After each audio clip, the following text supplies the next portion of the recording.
The crystal champagne flute catches the afternoon sunlight as Mom raises it high at our family reunion. 50 relatives fall silent in the Riverside Country Club garden. She points directly at my sister Emma and announces with tears in her eyes that Emma is the daughter who truly loves them. Then her gaze finds me across the crowded patio. The words that follow feel like ice water down my spine. 9 years of secret sacrifices, and this is how she sees me. I should have seen this moment coming from miles away like storm clouds gathering on the horizon. The foundation for today's humiliation was laid decades ago, back when Emma and I were just kids, trying to figure out where we fit in our family's ecosystem. Emma was born to perform. From the moment she could walk, she was the star of every show our family attended.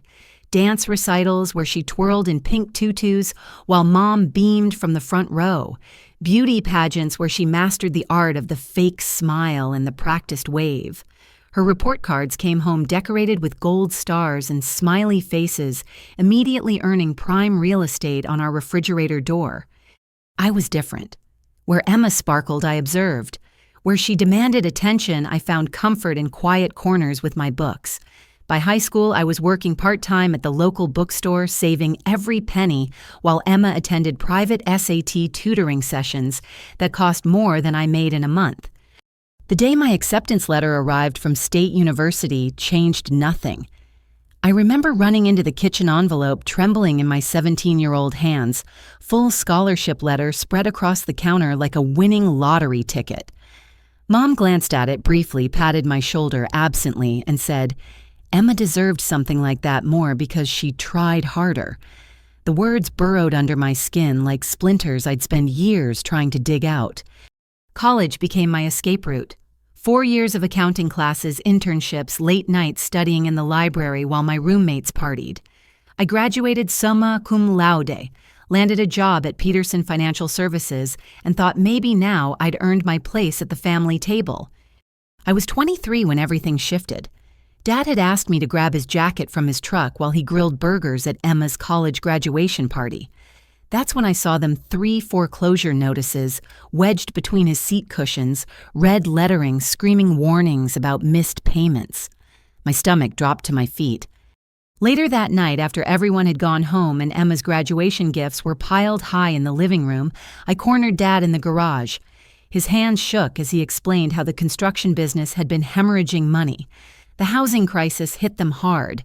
Too proud to declare bankruptcy, too stubborn to ask for help, they'd been juggling bills like hot potatoes. I made a decision that would define the next 9 years of my life. The next morning, I set up automatic transfers from my checking account. $500 here for the mortgage, $300 there for utilities, another $200 for insurance. I routed them through different payment services, made them look like system credits or rebates.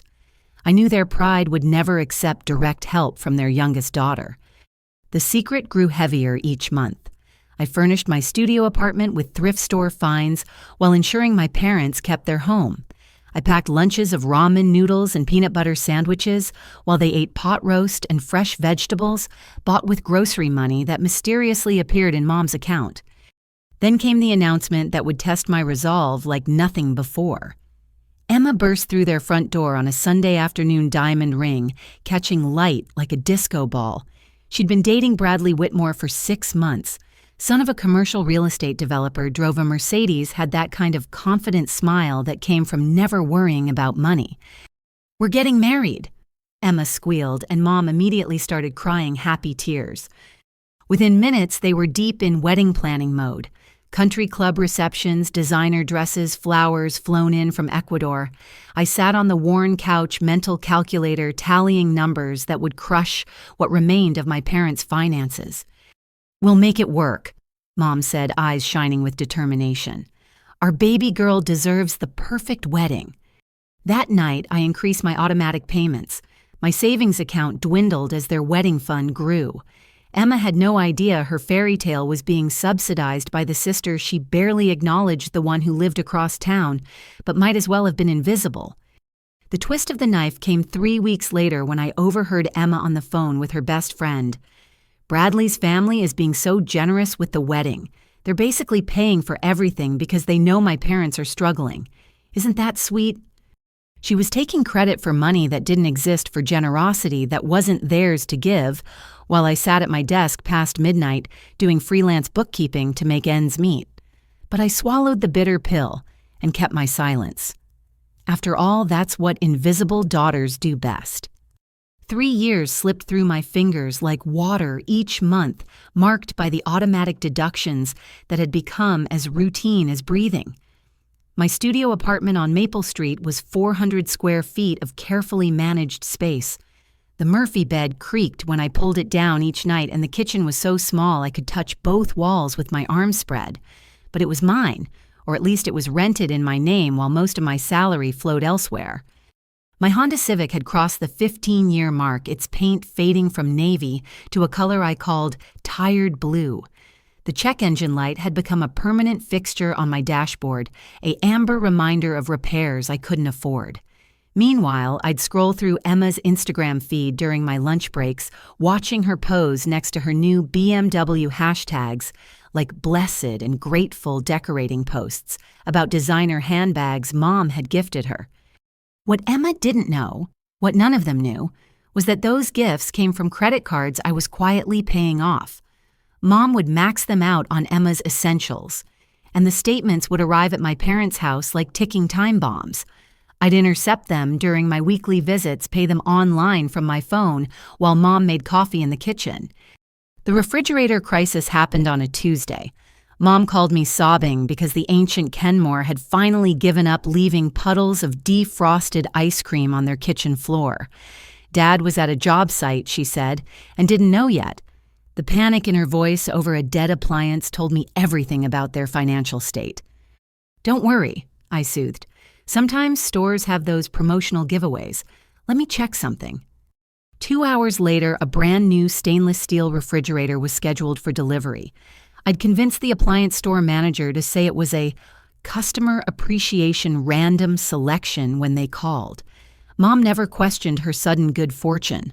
She was too busy calling Emma to brag about winning something for once in her life. Dad's back surgery came 6 months later. Years of construction work had compressed his spine until he could barely stand straight. The surgery was successful, but the bills were astronomical. Insurance covered what they called reasonable amounts, leaving unreasonable amounts for a family already drowning. I became an expert at medical billing negotiation. Hours on the phone with hospital administrators, payment plan arrangements, mysterious billing adjustments that appeared on their accounts. I'd do this from my car during lunch breaks, windows cracked for air, spreadsheets balanced on my steering wheel. Emma, meanwhile, had launched what she called her lifestyle brand. Her blog, Living Lavishly with Emma, featured posts about self-care routines that cost more than my rent and investment pieces that would supposedly last forever. Mom shared every post on Facebook with comments like, "So proud of my entrepreneur daughter." The cruel irony wasn't lost on me. While Emma photographed herself in a $2,000 coat Mom had bought her, I was wearing the same 3 professional outfits on rotation at work, hoping no one noticed. While she wrote about the importance of treating yourself, I was treating my parents' financial hemorrhaging with Band-Aids made of my own dreams. One evening, I stopped by my parents' house to drop off groceries I claimed I'd bought too much of. Emma's Range Rover was in the driveway. She'd upgraded from the BMW because Bradley thought it looked more family appropriate. I could hear them laughing in the dining room. "Alisa," Emma called out when I entered with grocery bags. Perfect timing. I was just telling Mom and Dad about this amazing investment opportunity. Bradley's friend is starting a wellness retreat center, and they're looking for initial investors. Only $50,000 minimum buy-in. I watched my parents exchange glances, saw Dad's jaw tighten, the way it did when money came up. Mom's fingers twisted her wedding ring, a nervous habit that had worn the gold thin over the years. "That sounds interesting," Mom said carefully. Emma waved her manicured hand dismissively. "I know it's a lot, but Bradley says his family might be able to help you guys out with a loan. Isn't that generous? I mean, I told him how you've been struggling a bit since Dad's surgery." The words hit me like a physical blow. She was discussing our parents' finances with her in-laws, portraying them as charity cases, while I bled money in silence. But what came next was worse. Actually, Emma continued checking her phone. Bradley's mom mentioned they know someone at the bank who could help refinance your mortgage. Maybe free up some cash, I could set up a meeting. I gripped the counter-edge knuckles white. They'd already refinanced once. Another would bury them completely, but I couldn't speak up without revealing everything. "Well, think about it," Dad said quietly, and I recognized the defeat in his voice. Later, as I unpacked groceries into their new refrigerator, I heard Emma in the living room on a video call. "Yeah, my parents are considering it," she said brightly. "Though honestly, between you and me, I think it's really Bradley's family helping them stay afloat these days. They've been so generous with financial advice and connections." I closed the refrigerator door and leaned my forehead against its cool surface. Emma was rewriting history in real time, casting herself and her husband's family as the saviors while I remained the absent daughter who never helped. The truth sat like a stone in my throat, but I swallowed it down like I always did. That night, I sat in my car outside their house for an hour watching the lights go out one by one. My phone showed my bank balance smaller than it should be for someone my age with my job, but behind that number was a different kind of wealth. The knowledge that my parents still had a roof over their heads, food in their refrigerator, and dignity intact. Even if they'd never know who really kept them there. The burgundy velvet box sat on my coffee table for 3 days before I could bring myself to touch it. Marcus had proposed on the walking bridge at Riverside Park, the same place we'd had our first kiss 2 years earlier. His eyes had been so full of hope and love as he knelt on one knee, his voice steady despite the way his hands shook. "Alisa, you're the most selfless person I know," he'd said. "Let me be selfish enough to want you forever." The ring was modest but perfect, a simple solitaire that caught the light like captured starlight. Everything I dreamed of since I was a little girl playing wedding with Emma's old Barbies. But dreams cost money, and money was something I'd been hemorrhaging for 6 years. I wore the ring for exactly 1 week before I had to break his heart. "I'm just not ready." I told him over dinner at his apartment, the words tasting like ash in my mouth. Maybe in a year or two. The confusion and hurt that flickered across his face made me want to tell him everything. How I'd already calculated that even a courthouse wedding would mean 3 months of missed payments. How my parents' roof needed replacing and their car was making expensive noises. How Emma's lifestyle was still being subsidized by credit cards with my parents' names on them. But I kept my silence and handed back the ring. Marcus, to his credit, didn't push. He slipped the box into his pocket and reached for my hand instead. "I'll wait," he said simply. "You're worth waiting for."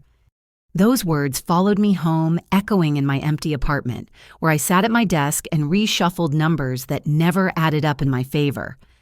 The second job came 2 weeks later, a cleaning company that needed someone to do their books.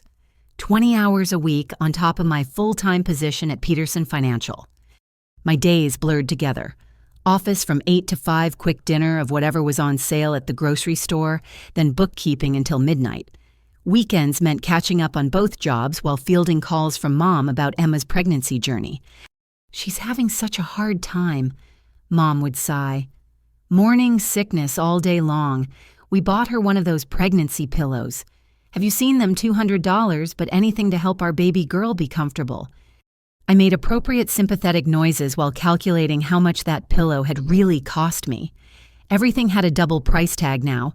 What it cost them and what it cost me to cover their inevitable shortfalls.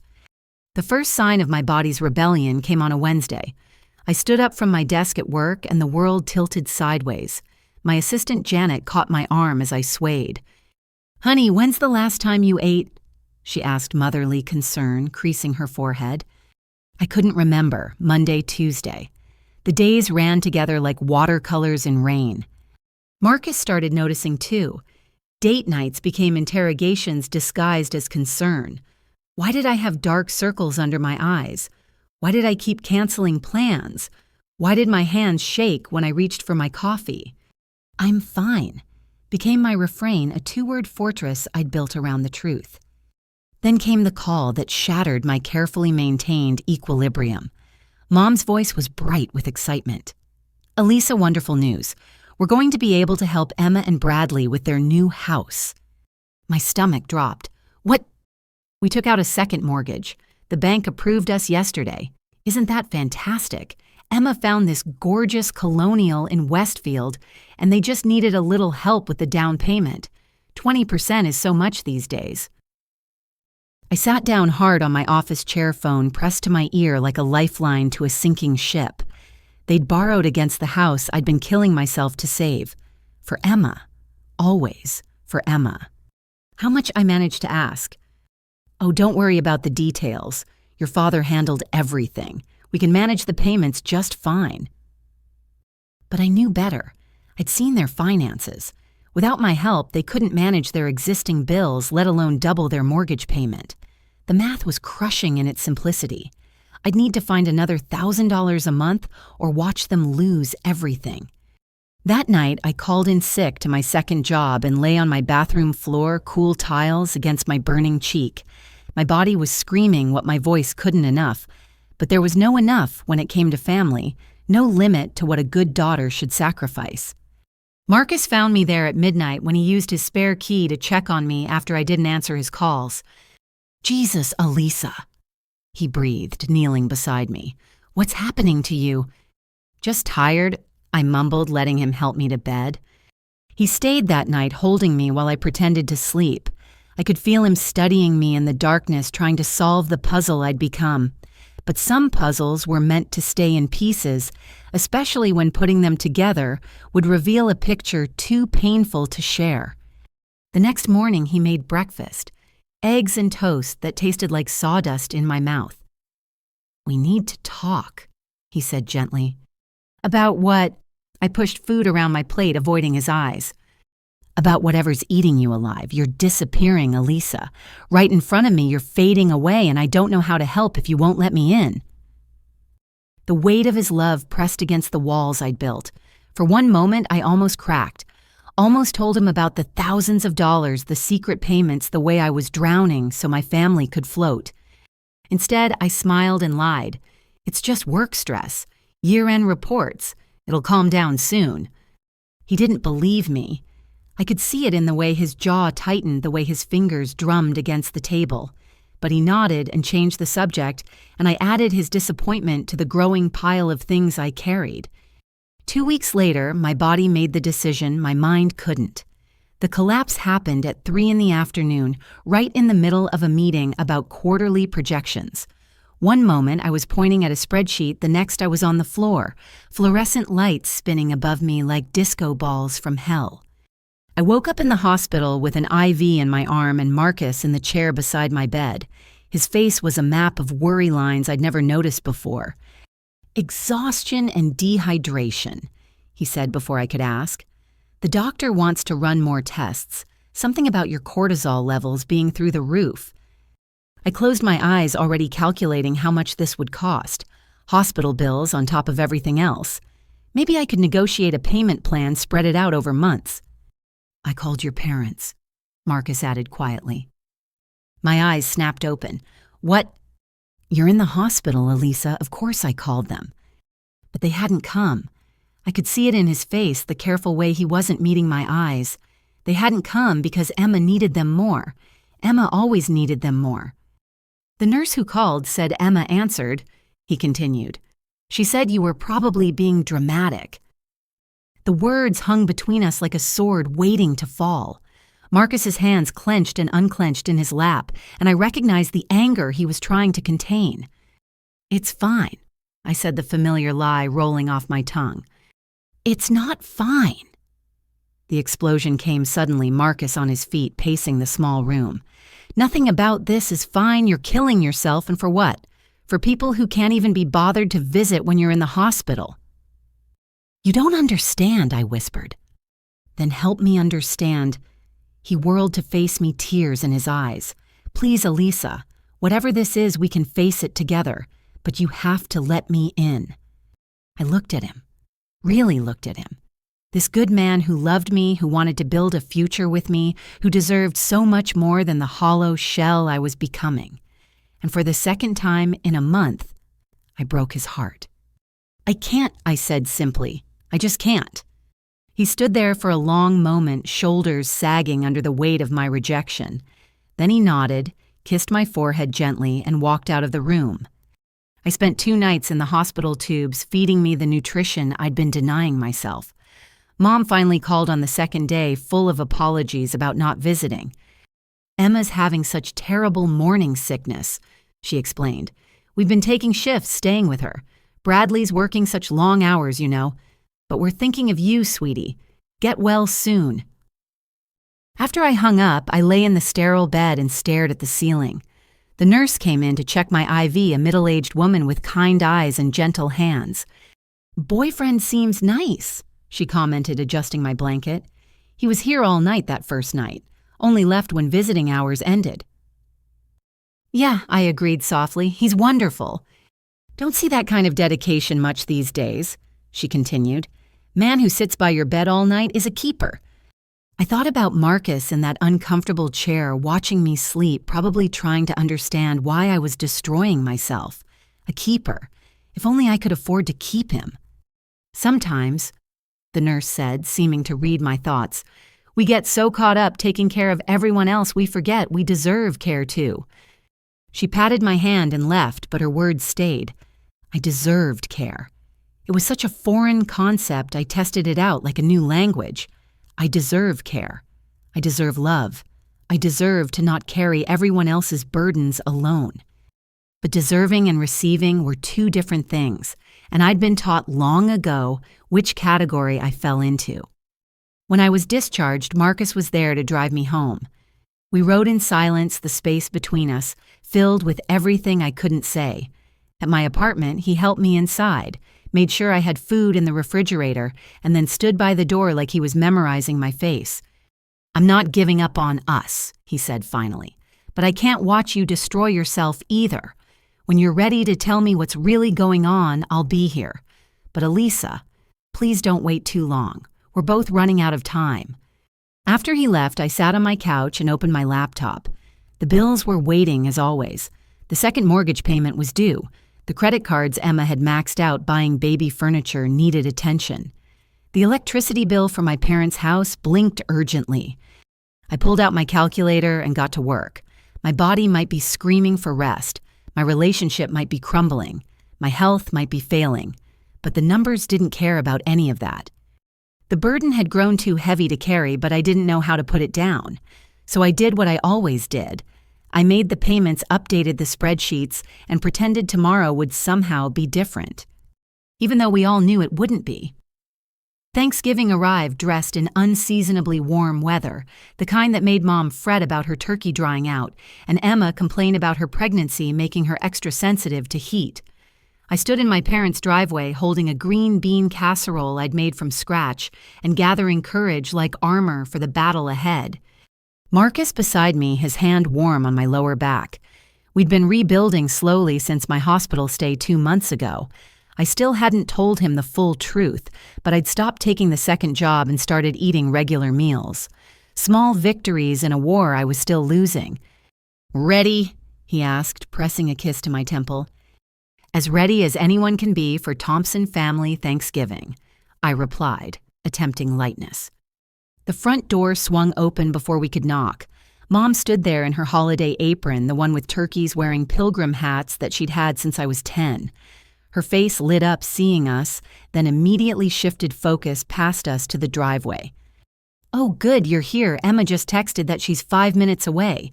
Can you help me set up the special pregnancy chair we bought her? Her back has been killing her." Inside the house smelled like my childhood. Sage and butter and that particular scent of too many people in too small a space. Dad was stationed in his recliner watching football with Uncle Pete and my cousin David. He half rose when he saw me, then settled back with a wave. "Hey there, stranger," he said, eyes not quite meeting mine. Ever since my collapse, there'd been this distance between us like he knew something he didn't want to know. I busied myself in the kitchen while Marcus was conscripted to help move furniture. The special pregnancy chair turned out to be a $300 ergonomic recliner that dominated the dining room. I bit my tongue and mashed potatoes with perhaps more force than necessary. Emma's arrival was announced by the slam of car doors and her voice carrying through the windows. "Bradley, be careful with that. Do you know how much that diaper bag cost?" She swept in wearing a designer maternity dress that probably cost more than my monthly rent, her bump artfully displayed hair professionally blown out. The nanny, yes, she already had a nanny for a baby not yet born, trailed behind carrying multiple bags. "There's my baby girl." Mom rushed to embrace Emma carefully as if she might break. "How are you feeling? Is the morning sickness better? Do you need anything?" Emma sank into her special chair with a dramatic sigh. "It's been so hard, Mom. You have no idea. Yesterday I could barely keep down the organic smoothie our chef made." I caught Marcus's eye across the room. He was fighting a smile, and I loved him for finding humor where I could only find frustration. "Alisa."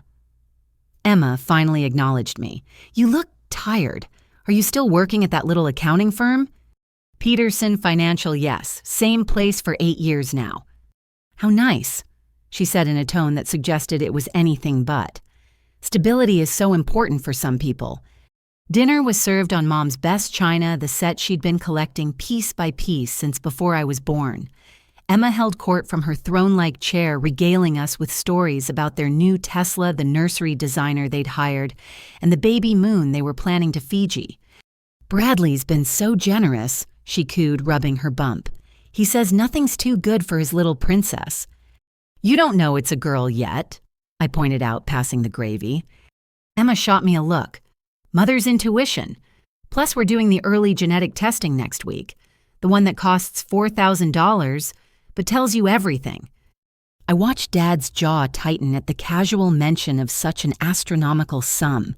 He'd been picking at his turkey, and I noticed his portions were smaller than usual.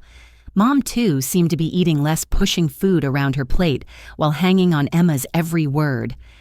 "So Marcus," Mom said, suddenly turning to him with intent, "Alisa says you two are thinking about the future. Any plans we should know about?" My fork clattered against my plate. Marcus's hand found mine under the table. "We're taking things slow," he said diplomatically, "making sure we're on solid ground." "Smart," Uncle Pete chimed in. "Not like some people who rush into things, though at Alisa's age that biological clock must be ticking pretty loud." "I'm 31, I said flatly. "Exactly," Emma exclaimed.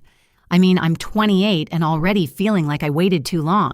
Thank God Bradley proposed when he did. Some women end up waiting forever and then it's too late."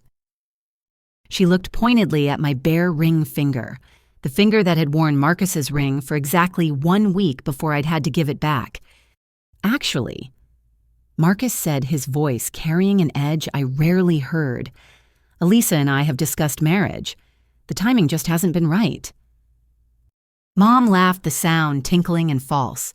"Oh, Alisa's always been too selfish to settle down. Career-focused, you know. Not like Emma, who understands what really matters. Family." The words hit like physical blows. Too selfish.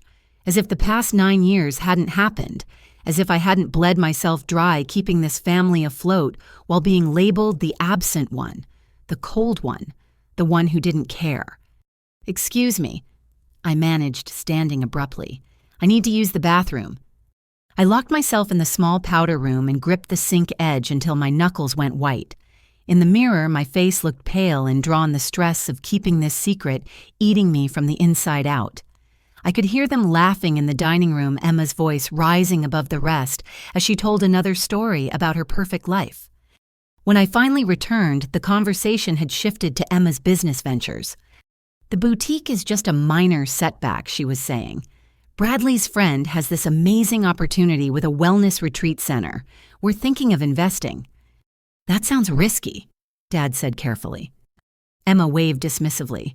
"You have to spend money to make money, Daddy. Besides, we might refinance the house to get the capital. Bradley knows someone at the bank who could push it through quickly." I couldn't hold back anymore. You mean Mom and Dad might refinance the house they already took a second mortgage on for your down payment? Silence fell like a hammer. Emma's eyes narrowed dangerously. I don't recall asking for your financial advice, Alisa. Not all of us are content with modest ambitions. Modest ambitions. I heard my voice rising. Is that what you call fiscal responsibility? Girls. Mom intervened, but Emma was already building steam. At least I'm not so bitter about my own life that I can't be happy for my family's success. When's the last time you even helped Mom and Dad with anything? You live 20 minutes away and we barely see you. I work, I said through gritted teeth. Some of us don't have the luxury of nannies and personal chefs. Emma's hand went to her bump protectively as if my words might harm the baby. You know what your problem is? You're jealous. You've always been jealous that Mom and Dad love me more. Emma, Dad's voice cracked like a whip, surprising everyone. But she was on a roll now. It's true. You sit there judging me, judging us, but where were you when Dad needed surgery, when they were struggling? Thank God for Bradley's family, or they'd have lost everything by now. The irony was so thick I could taste it. There I sat 9 years and nearly $250,000 deep in saving them being accused of abandonment by the very person whose lifestyle I'd been subsidizing. Marcus's hand tightened on mine. I could feel him vibrating with suppressed anger, and I knew he was one comment away from exploding with the truth. You're right, I said quietly, the fight draining out of me. I haven't been around much. I'm sorry. Emma looked triumphant. Mom reached over to pat her hand. It's okay, sweetie. We know you do your best. Not everyone can be as family-oriented as Emma. I stood up slowly, placing my napkin beside my barely touched plate. Thank you for dinner. We should go. Already? Mom looked genuinely surprised. But we haven't had pie yet. I made your favorite, pumpkin. I'm sure Emma will enjoy it, I said, gathering my casserole dish that had barely been touched. She always did like sweet things. As we made our exit, I heard Mom stage whisper to Emma, I don't know why she has to be so difficult. This is why I worry she'll end up alone. In the car, Marcus drove in silence for 3 blocks before pulling over. His hands gripped the steering wheel so tightly, I worried it might snap. I can't do this anymore, he said finally. My heart stopped. What? He turned to face me, eyes blazing. Watch you be abused by these people. Alisa, I've held my tongue for 2 years, but I can't pretend anymore. Something is very wrong here. They're my family, I whispered. No, he said firmly. Family doesn't treat you like that. Family doesn't call you selfish while you're killing yourself for them. And I think, God, Alisa, I think you've been hiding something huge from me. Something about money. The dam I'd built so carefully began to crack. Marcus, I've been watching, he continued. The way you flinch when your mom mentions buying Emma things. The way you can never afford anything but your parents somehow manage despite your dad barely working. The way you collapsed from exhaustion while working 2 jobs but won't say why. Tears were streaming down my face now. You don't understand. If I don't help them, they'll lose everything. Help them, his voice gentled. Alisa, how much? And in the parking lot of a closed gas station on Thanksgiving night, with my family's cruel words still echoing in my ears, I finally broke. I told him everything. The automatic payments, the credit cards, the second mortgage I was now covering.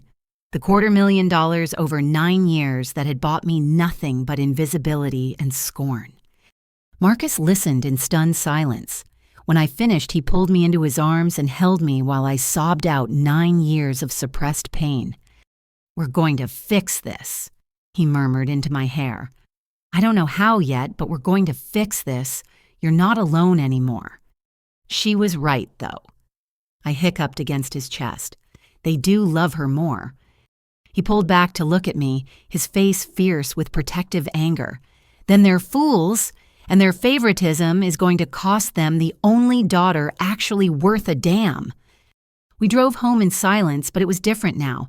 The secret was out, shared between us, and somehow that made it bearable. Marcus stayed the night holding me as I processed the earthquake of finally speaking my truth. The next morning, I woke to him on his laptop at my kitchen table, spreadsheets open, calculator at his elbow. "What are you doing?" I asked, wrapping my arms around him from behind. "Creating a timeline," he said, showing me his work. "Every payment you've made documented and dated. This isn't just about the money, Alisa. This is about showing a pattern of financial abuse." Abuse. The word felt too strong, too dramatic. He spun in his chair to face me. "What else would you call it? You've been manipulated into poverty while being gaslit about your contributions. That's abuse." I wanted to protest, but the words died in my throat. Because maybe he was right. Maybe love wasn't supposed to cost everything you had and leave you with nothing but criticism in return. "What do I do with this?" I asked, gesturing at his carefully compiled evidence. "Whatever you want," he said simply. "Keep paying and say nothing. Stop paying and say nothing. Or stop paying and tell the truth. But whatever you decide, I'm here. We're a team now." I kissed him then, tasting coffee and determination on his lips. For the first time in 9 years, I wasn't carrying this burden alone, and that more than anything gave me hope that maybe, just maybe, things could change. The spreadsheet glowed on the screen, each line a testament to my silent sacrifice. $250,000, 9 years, 0 acknowledgement. But now there were 2 of us who knew the truth. And sometimes that's how revolutions begin. Not with grand gestures, but with one person saying to another, "You don't have to do this alone anymore." Marcus saved the file and titled it simply "The Truth." It would sit on his hard drive for months before we'd need it, but its mere existence was a promise that someday, somehow, the truth would have its day. Even if that day ended up being at a family reunion where everything would finally explode into the light. Marcus transformed my tiny kitchen table into a command center over the following weeks. His laptop became a permanent fixture next to my coffee maker, surrounded by manila folders, bank statements, and color-coded sticky notes that mapped out 9 years of financial hemorrhaging. He approached the task with the methodical precision of the software engineer. He was turning my chaotic sacrifice into organized data. "Look at this," he said one evening, pivoting his screen toward me. "I've created a visualization of the money flow. Red lines are your payments. Blue is your parents' known income. Green is what Emma has received." The graph looked like a crime scene. Red dominated everything, flowing from a single source, me, into multiple streams that all led to the same destination, my family's lifestyle. $247,000. Marcus announced, leaning back in his chair. "That's the current total with interest calculated on the credit cards you've been paying." Hearing the number out loud made it real in a way my mental calculations never had. $250,000. I could have bought a house, started a business, traveled the world. Instead, I'd purchased my own invisibility. "I've broken it down by category too." He continued clicking through tabs. "Mortgage payments, utilities, credit cards, medical bills, Emma's wedding, miscellaneous gifts to Emma. Want to guess which category is the largest?" "The mortgage." I ventured, though I suspected the truth. "Emma," he said flatly. "Between the wedding, the credit cards Mom uses for her, and the second mortgage for her house down payment, she's consumed 43% of the total." I stared at the pie chart, each slice representing years of my life converted into Emma's comfort. Marcus reached for my hand, his thumb tracing circles on my palm. "This isn't just numbers, Alisa. This is evidence of systematic financial exploitation." "They don't see it that way," I protested weakly. "Because they don't know. You've made yourself the invisible safety net. They jump without looking because they don't even know you're there to catch them." His words stung with truth. I'd created this dynamic as much as they had enabled it with my silence, fed it with my secrecy. The martyr complex my therapist would later identify was in full bloom. Marcus secured everything in an encrypted cloud folder he named Operation Truth. Banking passwords, PDF statements, transaction histories, even screenshots of Emma's social media posts showing off purchases I'd unknowingly funded. He treated it like evidence for a court case, which in a way it was. The court of family opinion. 3 days after he'd finished compiling everything, Emma showed up at my apartment. It was the first time she'd visited in the 2 years I'd lived there, and her presence felt like an invasion. "Nice place," she said, though her tone suggested otherwise. Her eyes swept over my secondhand furniture, the small space, the obvious signs of someone living paycheck to paycheck. Very cozy. "What do you want, Emma?" I was tired, having just worked a 10-hour day, and my patience for her had worn thin since Thanksgiving. She settled onto my couch, uninvited, her designer bag taking up half the cushion. "I need to talk to you about Mom and Dad." My stomach clenched. "What about them?" "I know they've been struggling," she said, examining her manicure. "Bradley and I have been helping where we can, but with the baby coming and the boutique situation." "The boutique that failed," her eyes flashed. "It was a learning experience. Anyway, I've been going through their finances, trying to help them organize things, and I noticed some irregularities." The blood in my veins turned to ice. Irregularities.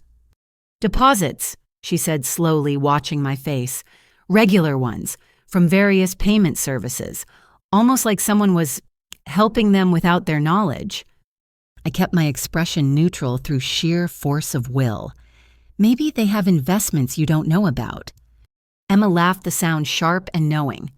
"Dad's construction business has been bleeding money for years, and Mom hasn't worked since we were kids. What investments?" We stared at each other across my coffee table, the air thick with unspoken accusations. "I thought maybe it was Bradley's family at first," she continued. "But when I asked his mother, she said they'd never given my parents money, so that leaves a mystery." "Maybe it's just banking errors in their favor," I suggested. "It happens."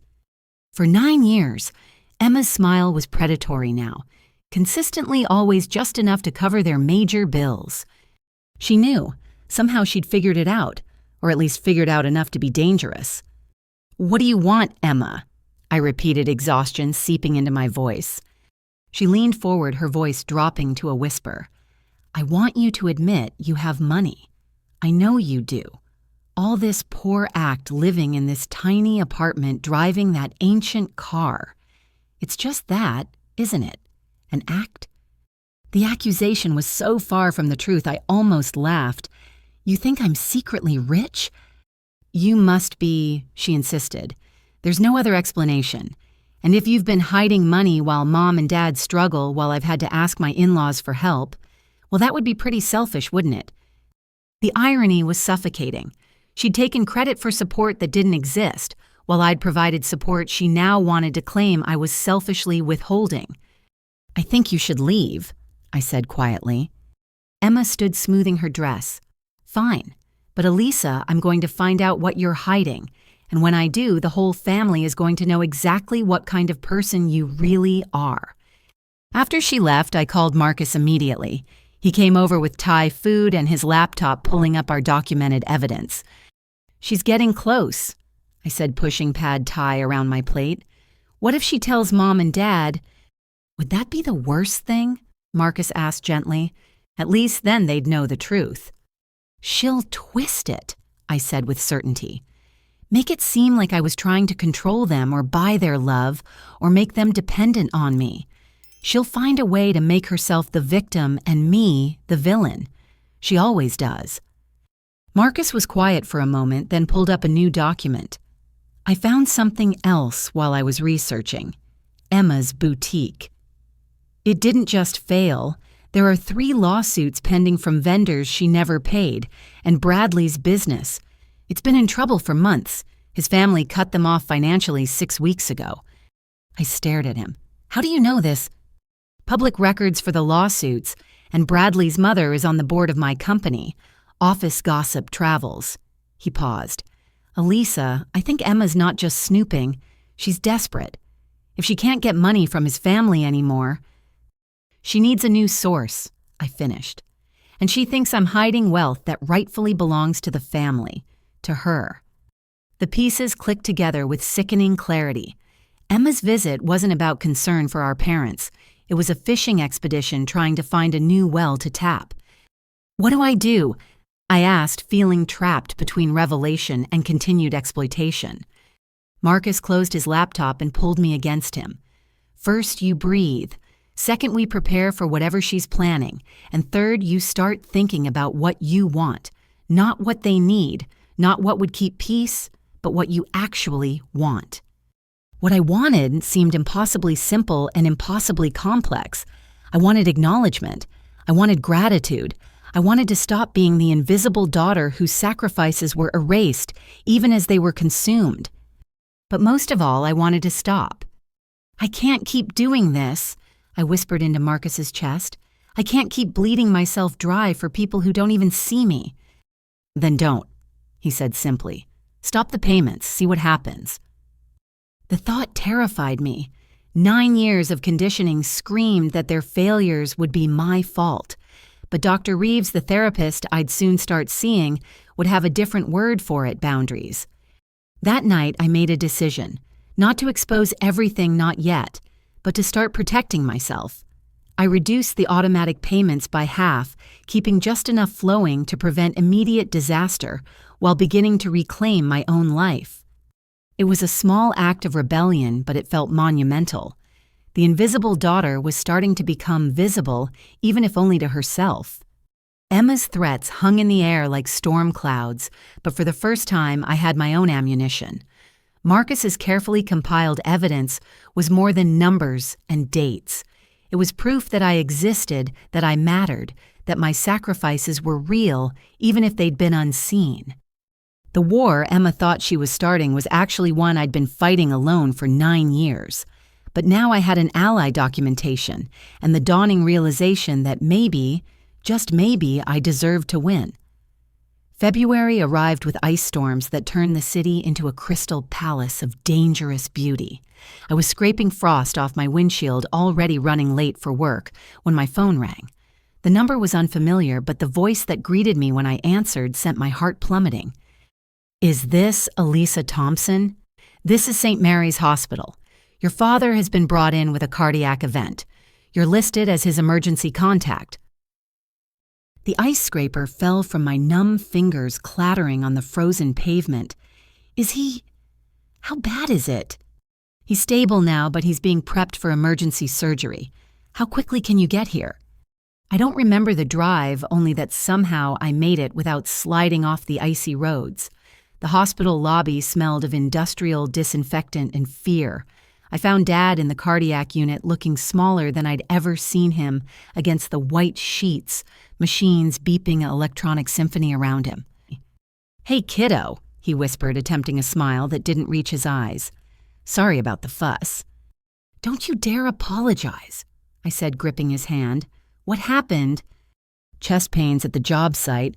Thought it was indigestion, but Jimmy insisted on calling the ambulance." His fingers squeezed mine weakly. "Good thing, too. Doc says one of my arteries is 90% blocked." A doctor appeared, all efficiency and careful words. "Triple bypass. Immediate surgery. Excellent surgeon. High success rate when caught in time." The words washed over me in a tide of medical terminology while I nodded and signed forms. "Where's Mom?" I asked once the doctor left. Dad's face clouded. "On her way. She was at Emma's, shopping for nursery furniture." Of course she was. I swallowed the familiar bitterness and focused on what mattered. "The insurance will cover the surgery, but there might be additional costs. Don't worry about any of it, okay? Just focus on getting better." His eyes met mine, then really met them for the first time in years. "Alisa, rest." I interrupted, not ready for whatever revelation might be coming. "We can talk after." Mom arrived in a flurry of tears, and winter coat Emma, trailing behind with her phone out, already documenting the crisis for social media sympathy. "Oh, Robert." Mom flew to Dad's side, pushing me out of the way. "How could you scare me like this?" I stepped back, letting her have her moment, and nearly collided with Emma. She was typing rapidly, and I caught a glimpse of her post. "At the hospital with Daddy. So scary, thank God I was with Mom when we got the call. Family is everything." "Really?" I hissed. He's about to have heart surgery and you're posting for likes." She looked at me with genuine confusion. "I'm updating our family and friends. Not all of us process trauma by going silent, Alisa." They wheeled Dad away before I could respond. The three of us sat in the surgical waiting room, Mom between Emma and me like a buffer zone. Hours crawled by. Emma left twice for coffee runs, returning with elaborate drinks and complaints about the hospital cafe prices. I sat silent, calculating medical costs in my head. "The baby's been so active today," Emma announced during hour 3. "She must sense her grandpa needs prayers." "That's beautiful, sweetheart," Mom cooed, reaching to touch Emma's bump. "Your father will be so happy to meet her. Bradley wanted to be here," Emma continued, "but he had that important meeting with the investors. You understand, right? Mom business has to come first sometimes." "Of course, dear. He's such a good provider." I bit my tongue so hard I tasted blood. Good provider Bradley's business was failing. His family had cut them off.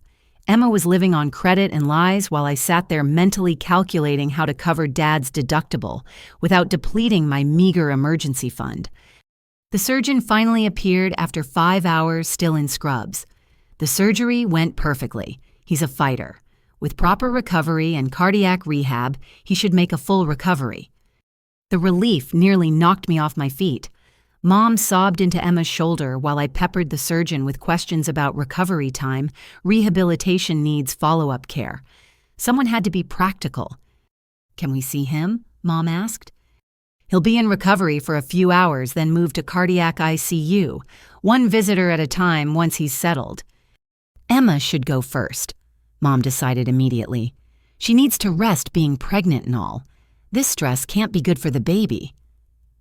I watched them walk away, Emma already on her phone again, probably updating her crisis posts. A hand on my shoulder made me jump. Marcus stood there, still in his work clothes, carrying a bag from the good deli near his office. "How?" I asked, falling into his arms. "You texted me he was in surgery. Did you think I wouldn't come?" He held me tight, then pulled back to study my face. "When's the last time you ate?" I couldn't remember. He steered me to a corner of the waiting room and unpacked sandwiches, fruit bottles of water. "Eat. You can't help anyone if you collapse again." "The bills," I said between bites of turkey sandwich. "Even with insurance, this is going to be astronomical." "We'll figure it out," Marcus said firmly. "Together." "I can't ask you to—" "You're not asking. I'm offering. Actually, no, I'm insisting." He cupped my face in his hands. This is what partners do. I wanted to protest, but exhaustion won. I leaned against him, letting his strength shore up my depleted reserves. We sat like that until visiting hours officially began. Then I made my way to the cardiac ICU. Dad looked like a science experiment, tubes and wires connecting him to various machines. His eyes fluttered open when I entered. "There's my girl," he murmured. "Hi, Dad. Surgery went great. You're going to be fine." He studied me for a long moment. "Sit down, Alisa. We need to talk. You need to rest." "Sit." The firmness in his voice surprised me. I pulled a chair close to his bed. "I know," he said simply. My heart stuttered. "Know what?" "About the money, the payments, all of it." He reached for my hand with his IV-free arm. "I've known for 2 years." The world tilted. "Dad..." "Let me finish, please." His eyes filled with tears. I was going through old bank statements for taxes, saw patterns, did some digging, figured out it was you. "Why didn't you say anything?" My voice came out strangled. "Pride," he admitted. "Stupid, worthless pride and shame. So much shame. What kind of father lets his daughter bankrupt herself to save him? You weren't letting me. You didn't know." I suspected, though. Deep down. The mysterious deposits, the convenient windfalls whenever things got tight. I should have known Emma's in-laws weren't helping. They barely tolerate her. He squeezed my hand tighter, but I let myself believe it because the alternative meant facing what I'd allowed to happen, how we'd failed you, how I'd failed you. "Dad, stop. You need to rest." "No, I need to say this. Might not get another chance." He struggled to sit up slightly. "Your mother, she doesn't know." Can't see past Emma to save her life. But I see you, Alisa. I see what you've sacrificed, and it's killing me as surely as any blocked artery." Tears streamed down both our faces, 9 years of silence breaking like a dam. "I'm going to tell her," he said. "Tell everyone. At Sunday dinner next week, I'm going to—" "No," I interrupted. "Not like that. Not because you're scared and guilty. If the truth comes out, it has to be on my terms." He studied me, this daughter he'd overlooked for so long. "When did you get so wise?" "When I had to be," I said softly. A nurse appeared, checking his vitals and shooing me out. "He needs rest. You can come back in a few hours." I found Marcus in the waiting room, laptop open, working remotely. Mom and Emma had gone to the cafeteria. "How is he?" Marcus asked, making room for me on the uncomfortable bench. "Alive, grateful, and apparently not as oblivious as I thought." I told him about Dad's confession. Marcus whistled low. "That changes things." "Does it? He knew for 2 years and said nothing. Let me keep paying while Mom praised Emma for being the good daughter." "He was scared," Marcus said gently, ashamed. "Those are powerful silencers." "I know." I leaned against him. "I'm not angry, just tired, so deeply tired." The next few days blurred together. Hospital visits, insurance paperwork, coordinating Dad's care. I took time off work, practically living at the hospital. Emma visited once a day for exactly an hour, always with fresh complaints about pregnancy symptoms and Bradley's absence. "He's so busy with the new venture," she explained on day 3. "This investment opportunity won't wait, you know." I knew better than to ask what investment opportunity. Their house of cards was wobbling, but Emma maintained the facade with desperate determination. The bills started arriving within a week. Even with insurance, the numbers were staggering. $30,000 for the surgery, another $10,000 for the cardiac ICU. Rehabilitation would be thousands more. The second mortgage payment still loomed. Basic living expenses hadn't paused for Dad's heart attack. I sat at my kitchen table, surrounded by bills and calculations, when my phone rang. An unknown number again, but this time I recognized the voice immediately. "Miss Thompson, this is Patricia Reeves. I'm a therapist at Mindbridge Counseling. I was given your information by Sarah Chen, the social worker at St. Mary's. She's concerned about caregiver burnout and suggested you might benefit from talking to someone." I almost hung up. Therapy was a luxury I couldn't afford. But something in her voice, kind without being condescending, made me pause. "I don't know if I can afford—" "We work on a sliding scale based on income and circumstances," Dr. Reeves interrupted gently. "Sarah filled me in on your situation. Not details, just that you're a caregiver dealing with significant family stress.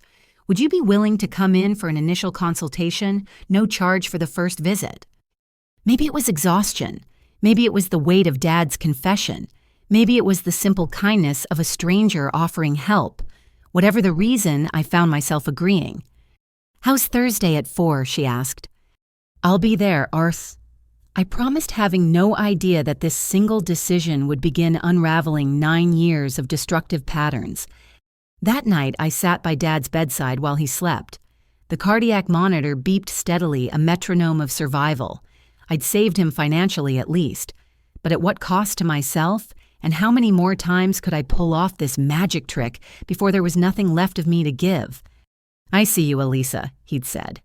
But being seen by one person didn't erase 9 years of invisibility. It didn't refill my empty bank account or restore my depleted spirit. Still, it was a start. One person in my family finally knew the truth. The foundation of secrets I'd built was developing cracks. I just didn't know yet whether that would save me or bury me when it finally collapsed. Dr. Patricia Reeves' office occupied the 3rd floor of a converted Victorian house, all warm colors and soft textures that invited confession. I sat rigidly on her cream-colored couch, hands folded in my lap like a schoolgirl called to the principal's office, wondering what exactly I was doing there. "Alisa," she said, settling into her chair with a cup of tea. She was younger than I'd expected, maybe mid-40s, with silver streaking through dark hair and eyes that seemed to see straight through my carefully constructed walls. "Thank you for coming. Why don't you tell me what brings you here today?" "The social worker at the hospital suggested it," I said carefully. "My father just had heart surgery." "That must be stressful. Are you his primary caregiver?" "I'm involved in his care." The evasion felt automatic, like breathing. She studied me quietly, letting the silence stretch until I filled it. "I help my parents sometimes, financially, when they need it." "Sometimes," she prompted gently. And somehow, in that warm room with this stranger who had no stake in my family dynamics, the truth began spilling out. Not just the money, but the weight of it. The exhaustion, the invisibility, the way love had become transactional in my family, measured in dollars I didn't have. $247,000. I finally said the number hanging between us like a confession. Over 9 years, and my mom doesn't even know. Dr. Reeves set down her tea. "That's a significant sacrifice. What do you think would happen if you stopped?" The question hit me like cold water. They'd lose everything, the house, their retirement. My dad just had surgery. "That's what would happen to them," she interrupted gently. "I asked what you think would happen to you if you stopped." I stared at her, genuinely confused. "To me, yes. How would you feel? What would change in your life?" "I'd feel guilty," I said immediately. "Selfish, like a bad daughter." "Interesting." She made a note. "You'd feel like a bad daughter for not giving them $250,000. Tell me what makes a good daughter in your family." "Emma," I said without thinking, then laughed bitterly. "My sister. She's the good daughter, pretty successful, married well, had the big wedding, pregnant now." "And she contributes financially?" "No, she receives. My parents help her when they can." "So the good daughter receives and you give, but you're not the good daughter." The logic of it laid out so simply made my head spin. "It's different. Emma makes them happy. She visits, calls, shares her life with them. I just pay bills. In secret." "Yes." "Why?" Such a simple question, such a complicated answer. We spent the rest of the hour excavating the roots of my behavior, tracing patterns back to childhood. The quiet child who earned love through usefulness, the teenager who worked while her sister was celebrated, the young woman who translated love into silent sacrifice. "I'd like to see you weekly," Dr. Reeves said as our time ended. "I think we have a lot to explore about boundaries, self-worth, and family dynamics." "I can't afford—" "Sliding scale. Remember, based on what you've told me about your finances, I can offer a rate you can manage. Consider it an investment in your health. Mental health is health, Alisa." I scheduled the next appointment and left feeling raw and exposed. The drive home took me past my parents' house. Mom's car was in the driveway, Emma's Range Rover beside it. They were probably planning nursery decorations or baby showers while Dad recovered in the hospital. Marcus was cooking when I got home, the apartment smelling like garlic and possibility. He took one look at my face and pulled me into his arms. "Rough session." "Enlightening," I corrected, breathing him in. "Did you know I've been buying love?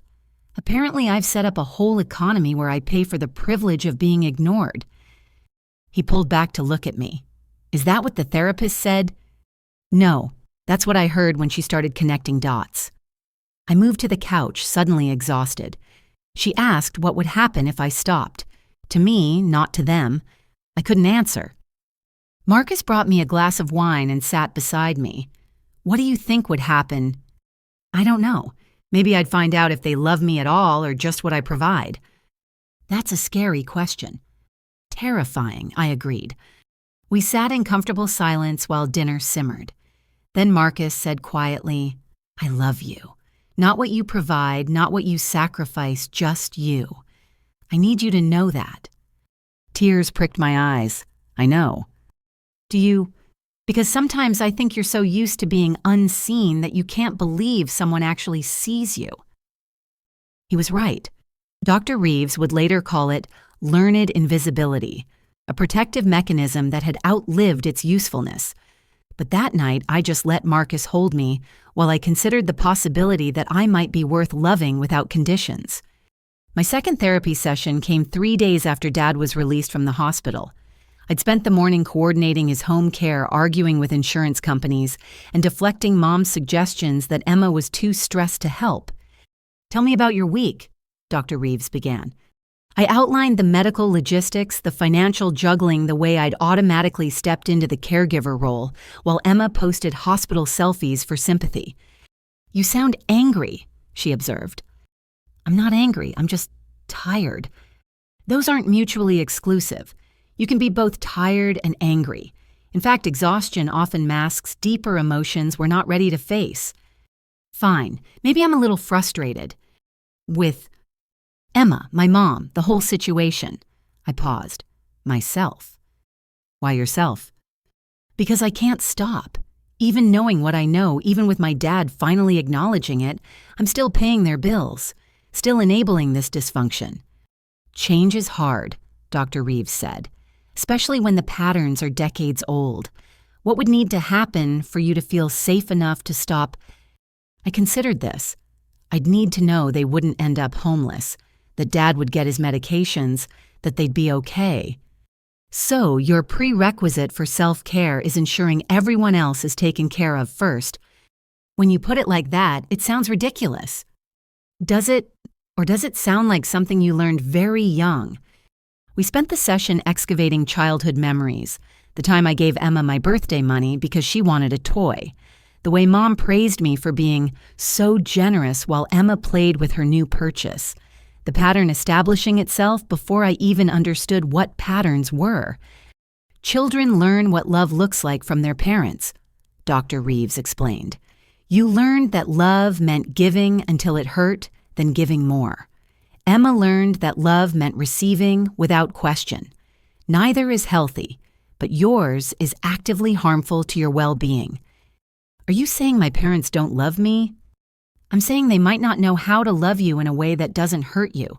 And more importantly, you don't know how to receive love that doesn't cost you everything. By our fourth session, Marcus had started joining occasionally, not for couples therapy, but as support and to better understand how to help without enabling my enabling. I want to propose again, he told Dr. Reeves during one joint session, but I'm terrified it'll just add more pressure, that she'll feel guilty about wedding costs or worry about taking attention from Emma's baby. Alisa, what do you think about that? Dr. Reeves asked. He's right, I admitted. I want to marry him. God, I want that more than anything. But the thought of planning a wedding while managing everything else. What if the wedding was just for you two? She suggested. No family drama, no financial burden. What then? That's not how weddings work in my family, I said automatically. Your family's rules haven't been working for you, she pointed out. Maybe it's time to make new ones. The idea was revolutionary, making choices based on what I wanted rather than what would keep peace or meet expectations. It felt selfish and liberating in equal measure. Week by week, Dr. Reeves helped me excavate years of buried emotions, anger at my parents for their blindness, rage at Emma for her entitlement, fury at myself for enabling it all. But underneath the anger was grief. For the childhood I didn't have the recognition, I craved the simple desire to matter as much as my sister. Your feelings are valid, she told me repeatedly. All of them, even the ugly ones, especially the ugly ones. During our 8th session, I mentioned Emma's recent behavior, the fishing for information, the accusations about hidden money. She's getting desperate, I explained. Bradley's business is failing. His family cut them off. I think she's convinced I have secret wealth. In a way you do, Dr. Reeves said. You have the wealth of knowledge about where the money actually came from. That's power, Alisa. How does it feel to have power in this dynamic for once? I'd never thought of it that way. Terrifying, I said honestly, like holding a bomb. Bombs destroy. She agreed. But sometimes destruction is necessary for rebuilding. The question is, what do you want to build from the rubble? A life, I said without thinking. My own life with Marcus, with boundaries, with visibility. Then maybe it's time to start laying that foundation. That night, I went home and did something I'd never done before. I wrote myself a check for $500 and put it in my savings account. Not much in the grand scheme of things, but it was money that wouldn't go to my parents' bills. Money that was just mine. It felt like rebellion. It felt like self-care. It felt like the first brick in a new foundation. "I'm proud of you," Marcus said when I showed him the deposit slip. "It's just $500. It's not about the amount, it's about what it represents." He kissed me softly. "You're choosing yourself. Finally." Dr. Reeves had warned that change would trigger what she called extinction bursts, desperate attempts by others to restore the old patterns. She was right. Within a week, the requests escalated. Mom needed new appliances. Emma had unexpected medical bills. Dad's prescriptions were so expensive. But for the first time in 9 years, I had tools beyond automatic compliance. I had words like boundaries and self-care. I had Marcus's support and Dr. Reeves' guidance. Most importantly, I had the growing conviction that maybe, just maybe, I deserved to keep some pieces of myself instead of giving them all away. The therapy revelation wasn't a single moment of clarity. It was weeks of small realizations building into an avalanche of understanding. I wasn't a bad daughter for having limits. Love shouldn't require self-destruction. And visibility, being seen, acknowledged, valued, wasn't too much to ask from family. These simple truths felt revolutionary because they contradicted everything I'd been taught. But revolution, Dr. Reeves reminded me often, starts with someone saying, "This isn't working anymore." And it wasn't. The only question now was whether I'd have the courage to stop participating in my own erasure. The answer would come sooner than I expected in a country club garden where everything would finally explode into the light. My 32nd birthday fell on a Saturday in April, one of those perfect spring days that made promises about fresh starts and new beginnings. Marcus had planned carefully. Brunch at our favorite cafe, a walk through the botanical gardens, dinner at the restaurant where we'd had our first date. Simple, intimate, perfect. I woke to him bringing me coffee in bed, a single candle stuck in a blueberry muffin. "Make a wish," he said, smiling as morning light painted golden stripes across our bedroom. I closed my eyes and wished for courage, for boundaries, for the strength to stop shrinking myself to fit into spaces that were never meant for me. Then I blew out the candle and kissed him, tasting coffee and possibility. "Happy birthday, beautiful. Ready for your surprise." I thought today was the surprise, I said, gesturing at the tray he'd prepared. "Just the beginning." He pulled an envelope from behind his back. "Open it." Inside were tickets to a show I'd mentioned wanting to see months ago, back when spending money on myself felt impossible. My eyes welled up.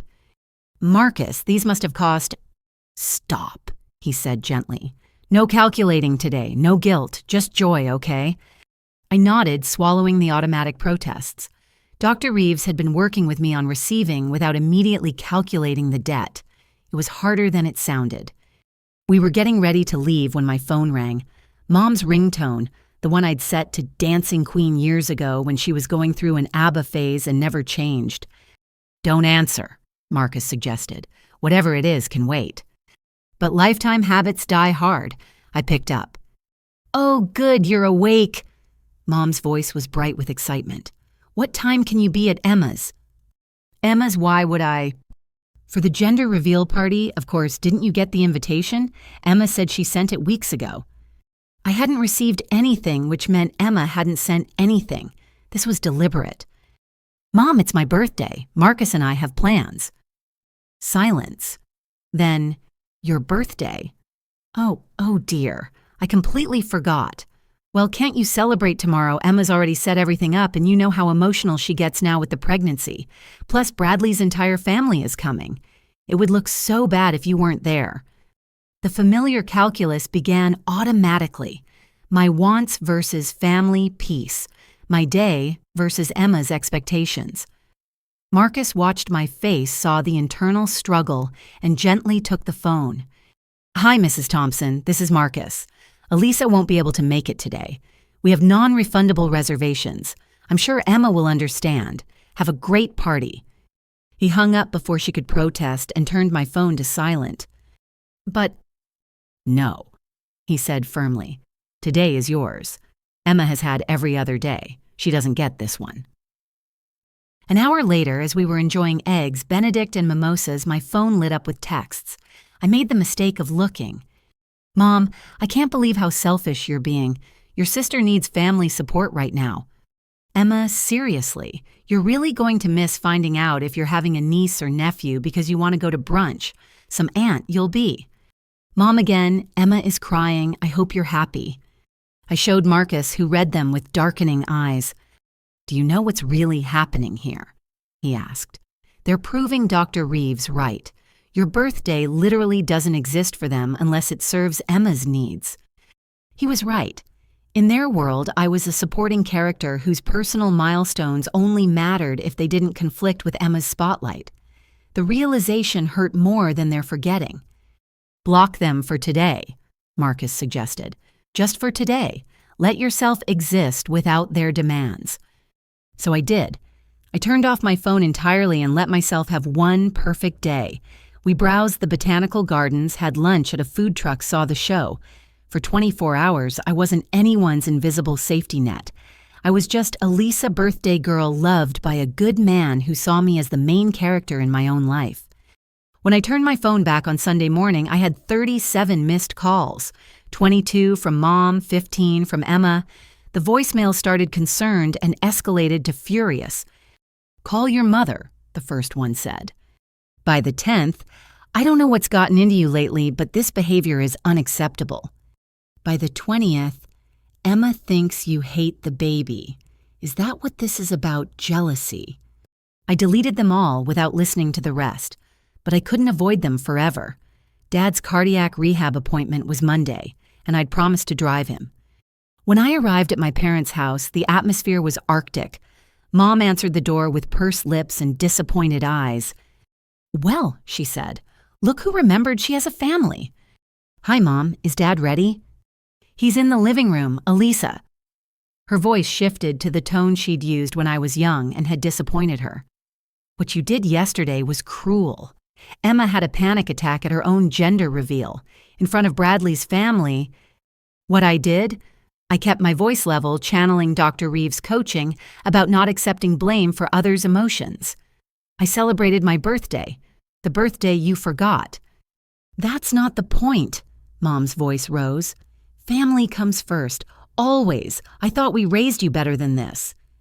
"You raised me to disappear," I said quietly, "to make myself small so Emma could be big, to give everything and expect nothing. And I did that for 32 years, but not yesterday. Yesterday was mine." Mom stared at me like I'd grown a second head. "I don't know what's gotten into you. That therapist is filling your head with selfish ideas." "The only selfish idea she's given me is that I might matter too," I said. "Crazy thought, right?" Dad appeared in the doorway, moving slowly but steadily. "Ready when you are, kiddo. Happy belated birthday, by the way." At least someone remembered. I helped him to the car, leaving Mom speechless in the doorway. The ride to rehab was quiet until Dad finally spoke. "It's a girl, by the way. Emma's having a girl." "That's nice," I said neutrally. Pink explosions everywhere. Glitter in places glitter should never be. He chuckled weakly. "Your mother went overboard as usual. Spent a fortune we don't have." "Dad." I know. You'll handle it. You always do." He stared out the window. "Except you shouldn't have to. No one should have to buy their family's love." "I'm not buying anything," I protested. "Aren't you?" He turned to look at me. $250,000 worth of trying to matter as much as your sister. But here's the thing, kiddo. You could give us $1 million and Emma would still be the sun we orbit around. It's not fair. Hell, it's not even rational. But your mother, she sees herself in Emma, the pretty one, the charming one, the one who makes life look easy. And I'm the one who makes life possible, I said bitterly. Yeah, he agreed simply. And we let you. God help us, we let a 23-year-old kid take on our failures because it was easier than admitting we were drowning. We rode in silence the rest of the way. During his rehab session, I sat in the waiting room and made a decision. Not a dramatic one, not yet, but a shift. I reduced the payments again. Not to nothing. I couldn't leave them completely stranded, but enough that I could put $1,000 in my own savings that month. Enough that when Marcus suggested we start looking at houses, I could say yes without calculating how it would affect my parents' budget. 2 weeks after my birthday, I discovered the real reason for Emma's desperation. Marcus had been right. Their financial situation was dire, but it was worse than we'd thought. I'd stopped by my parents' house to drop off Dad's medication when I found Emma in the kitchen, crying over a stack of papers. "What's wrong?" I asked, despite every instinct screaming to walk away. She looked up, mascara streaming. "Nothing. Everything. God, Alisa, I've made such a mess." For once, the tears seemed genuine. I sat across from her, maintaining distance but present. "Bradley's business went under," she said. "Officially, bankruptcy. We're going to lose the house." "I'm sorry," I said, meaning it. Whatever our issues, I didn't wish homelessness on anyone. "His parents blame me," she continued. "Say I pressured him into bad investments, like I knew anything about cryptocurrency or whatever he was doing." She pushed the papers toward me. Legal documents, foreclosure notices, credit card statements with numbers that made my eyes water. "Emma, how did it get this bad?" "I don't know." She was sobbing now. "We just kept thinking the next deal would fix everything. Bradley kept saying he had it handled, and I kept spending because that's what successful people do, right? They project success. I thought of all the Instagram posts, the designer clothes, the Tesla, projecting success while drowning in debt. The irony wasn't lost on me. We'd both been bleeding money we didn't have just for different audiences. "What are you going to do?" I asked. "Move in here," she said, gesturing around our parents' kitchen. "Mom already said yes, just temporarily until we figure things out." My blood ran cold. Here with a new baby. What choice do I have? She looked at me with red-rimmed eyes. "Unless, Alisa, I know we haven't been close, but you've always been the smart one with money. Is there any way you could help just a loan? I'd pay you back, I swear." There it was, the ask I'd been waiting for. Emma thought I had secret wealth, and now she wanted her share. "I can't," I said simply. "I don't have money to lend." Her expression hardened instantly. Right, of course not. Perfect Alisa sitting on her savings while the rest of us struggle. "Emma, no, I get it. You've always resented me. This is your revenge, isn't it, watching me fail?" She stormed out, leaving me alone with her financial ruins spread across the table. I gathered them up and did what I always did. I analyzed. The situation was catastrophic. Without significant help, they'd be bankrupt within months. But for the first time in 9 years, I didn't calculate how to fix it. Instead, I left the papers neatly stacked and walked out. That night, I told Marcus about the encounter. "She's going to blame you," he predicted. "When they can't bail her out, when the reality hits, you'll become the villain who could have saved them but chose not to." "Let her," I said, surprising myself with the firmness. "I've been the villain and the victim and the invisible savior. None of it mattered. At least as the villain, I get to keep my money." "Our money," he corrected, pulling me close. "We're a team, remember." "Our money." I agreed, the words feeling foreign but right. For our life, our future, our family. "Speaking of which," he pulled out a real estate listing. "There's an open house next weekend. 3 bedrooms, nice yard, good school district for someday." For someday. For the children we might have. For the life we were building while my family of origin crumbled. It felt like betrayal and liberation all at once. "Yes," I said. "Let's go see it." The birthday betrayal had been a turning point, not just in how I saw my family, but in how I saw myself. I wasn't the supporting character in Emma's drama, or the invisible foundation propping up my parents' house of cards. I was 32 years old, loved by a good man, building a career and a future. I had a therapist who challenged me and friends who saw me. I had worth beyond my utility. And slowly, painfully, I was learning that was enough. More than enough. It was everything. Aunt Martha was a force of nature wrapped in sensible shoes and sharp wit. At 72, Dad's older sister had spent 30 years as a federal judge, and retirement hadn't dulled her ability to see through people's facades. She'd been watching our family dynamics from the sidelines for decades, occasionally making pointed comments that Mom dismissed as Martha being Martha. I hadn't expected to see her at Cousin Sarah's wedding in May, but there she stood by the punch bowl, silver hair, gleaming eyes, taking in everything with judicial precision. "Alisa," she said, pulling me into a lavender-scented hug. "You look tired, dear." "Just busy." I deflected the automatic response. Her gray eyes studied me. "Where's that nice young man of yours, Marcus?" "Getting us drinks." I glanced around the reception hall. "Have you seen Mom and Dad?" "Oh, yes. They're at table 3 with Emma and her husband.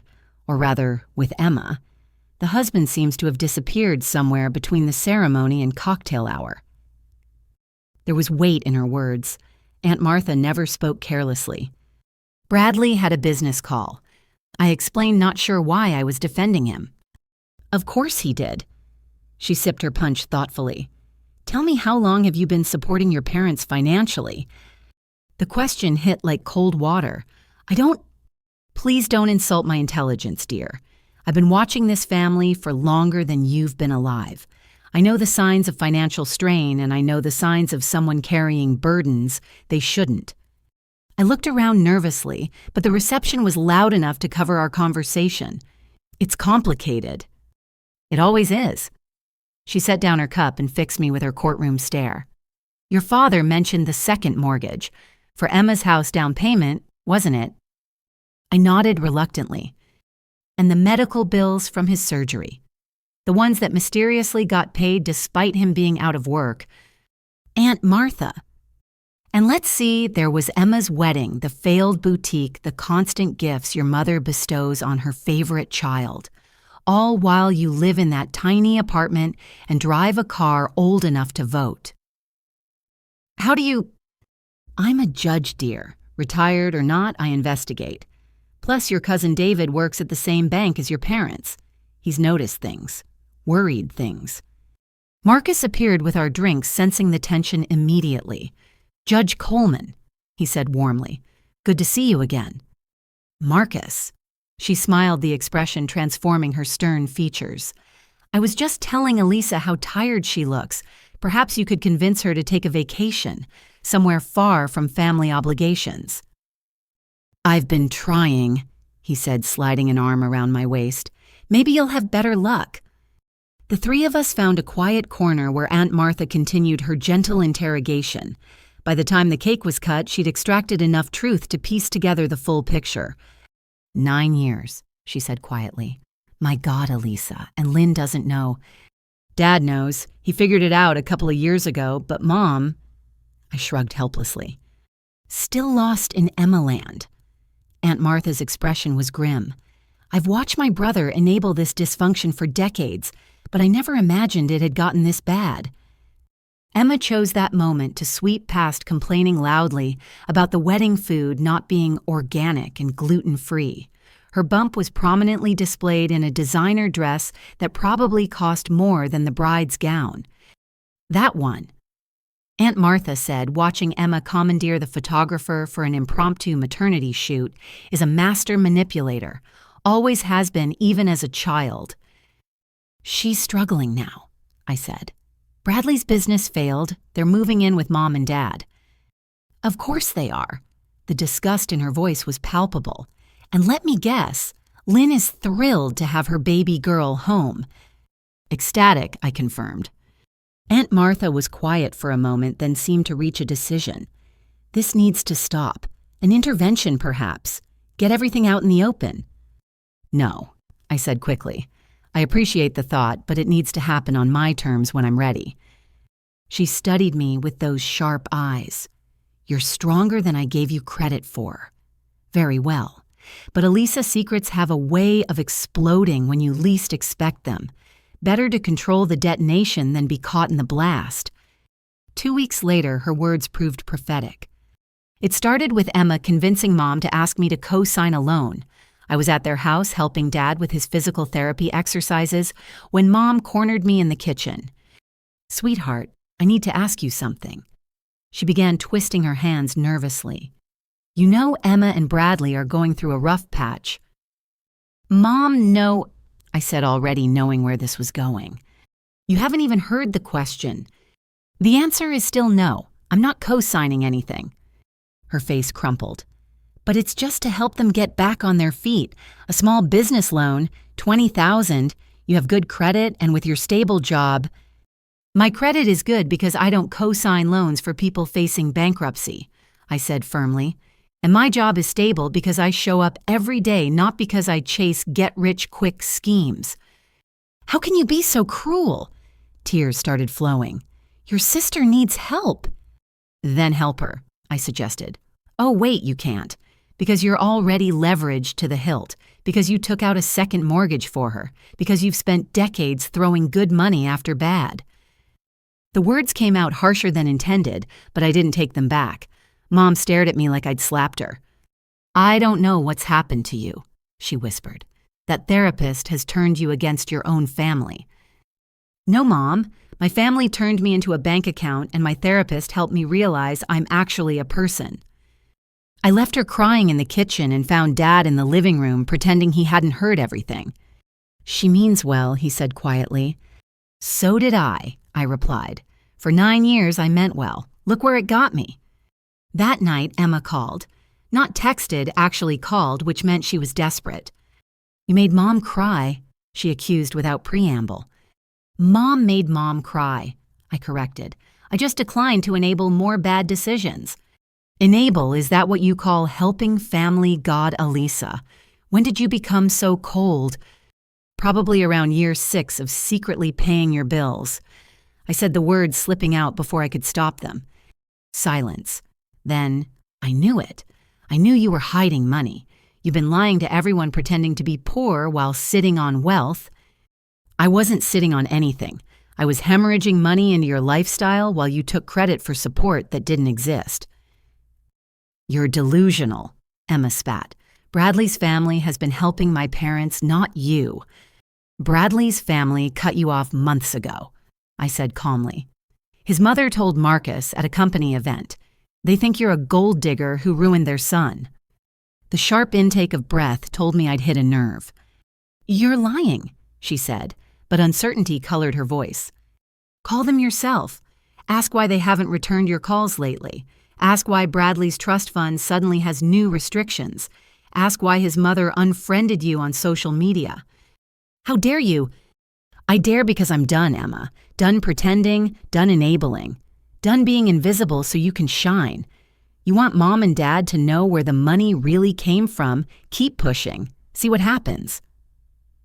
I hung up my hands, shaking with adrenaline. Marcus, who'd been listening from the couch, opened his arms and I collapsed into them. "That felt like a declaration of war," he said. Maybe it was. The next few days were quiet. Too quiet. Then Aunt Martha called with news that made everything click into place. "I had lunch with your mother's sister," she said. "Apparently there's going to be an announcement at the family reunion. Emma's pregnant with twins, not just one baby, and she's planning to ask the extended family to help support them since Bradley's having temporary setbacks. She's going to crowdfund her pregnancy from our relatives." I was incredulous. "Essentially. But here's the interesting part. She's been telling everyone that you've been hoarding family money, that you got an inheritance from someone and didn't share." "What inheritance from whom?" "The story varies. Sometimes it's a great aunt. Sometimes it's lottery winnings you're hiding. The point is, She's laying groundwork to make you the villain when you don't contribute to her fund. I actually laughed at the absurdity. So she's created an entire fiction where I'm secretly wealthy and selfish, while you've been secretly broke and generous, Aunt Martha concluded. Ironic, isn't it? What should I do? Whatever feels right to you, dear. But if it were me, I'd start documenting everything. Emma's playing a dangerous game, and she doesn't realize you hold all the actual cards. That night, Marcus and I updated our evidence folder. Bank statements, payment histories, 9 years of sacrifice annotated and organized. We even added Emma's social media posts showing off purchases funded by my invisible support. It's like preparing for trial, I said, watching him work. In a way it is, he agreed. The court of family opinion. The reunion invitation arrived the next week. Fancy cardstock professional printing, an expense my parents couldn't afford but somehow managed. Celebrating 60 years of love, Paul and Margaret Thompson. Your grandparents' anniversary, Marcus noted. Emma wouldn't dare make drama at that, would she? I thought about my sister, desperate and cornered, convinced I was the obstacle between her and financial salvation. She absolutely would, I said with certainty. In fact, I think that's exactly what she's planning. Marcus pulled me close. Whatever happens, we face it together. No more carrying this alone. No more, I agreed. But as I stared at the invitation, I wondered if I was ready for what came next. 9 years of secrets were about to explode into the light, and Aunt Martha was right. It was better to control the detonation. I just hoped I'd survive the blast. The 2 months before the reunion passed in a blur of mounting tension and small betrayals. Emma's return to our parents' house had transformed their modest home into a pressure cooker of financial stress and emotional manipulation. I watched from a careful distance as the situation deteriorated each week, bringing new evidence that our family's house of cards was collapsing. Bradley filed for divorce in early June. I heard about it not from Emma or my parents, but from Marcus's colleague whose wife worked at the courthouse. The papers cited irreconcilable differences, but the real story emerged through whispers and gossip. Bradley's family had discovered Emma had been forging his signature on loan applications, opening credit cards in his name, and lying about their assets. I stared at Marcus across our dinner table fork suspended midway to my mouth. Fraud, he confirmed. His family's lawyers found everything during the bankruptcy proceedings. She'd taken out nearly $100,000 in his name without his knowledge. But that's criminal. Which is why they're not pressing charges yet. The divorce agreement includes her taking responsibility for all the debts she created in exchange for them not pursuing legal action. I thought about my parents already drowning in their own debt, now housing a pregnant woman facing financial ruin and potential criminal charges. They don't know, do they, Mom and Dad? Would it matter if they did? Marcus asked gently. Your mom would find a way to make Emma the victim. He was right. The next week proved it when I stopped by to drop off Dad's cardiac medication and found Mom in tears at the kitchen table. That horrible family, she sobbed, abandoning Emma when she needs them most. What kind of people divorce a pregnant woman? The kind whose credit she destroyed, I suggested, unable to help myself. Mom's tears stopped, instantly replaced by cold fury. How dare you? Your sister is going through the worst time of her life and you're making jokes. I'm stating facts, Mom. Emma committed fraud. She's lucky she's not in jail. Get out. The words were quiet but firm. Get out of my house. Mom. I said, get out. I don't know what's happened to you, but this isn't the daughter I raised. The Alisa I knew would help her family not kick them when they're down. I left, but not before seeing Emma watching from the hallway, a small smile playing at her lips. She'd won this round, cementing her position as the victim, while I became the heartless villain. Dad called that night voice rough with exhaustion. She didn't mean it, kiddo. Your mother's just stressed. She meant it, I said. And you know what? That's okay. I'm tired of pretending this is normal, Dad. Tired of being punished for not enabling Emma's destruction. "What do you want me to do?" he asked helplessly. "She's my wife. Emma's my daughter. The babies are my grandchildren. I can't just abandon them." "I'm your daughter, too," I reminded him, but somehow everyone forgets that. The silence stretched between us before he quietly said, "I haven't forgotten. I see you, Alisa. I see everything you've done. But seeing and doing something about it are two different things, and I'm too old and tired for this fight." "Then I'll fight it alone," I said and hung up. Marcus found me on the balcony later staring at the city lights. "Want to talk about it?" "I'm done talking," I said, "done explaining, done justifying my boundaries.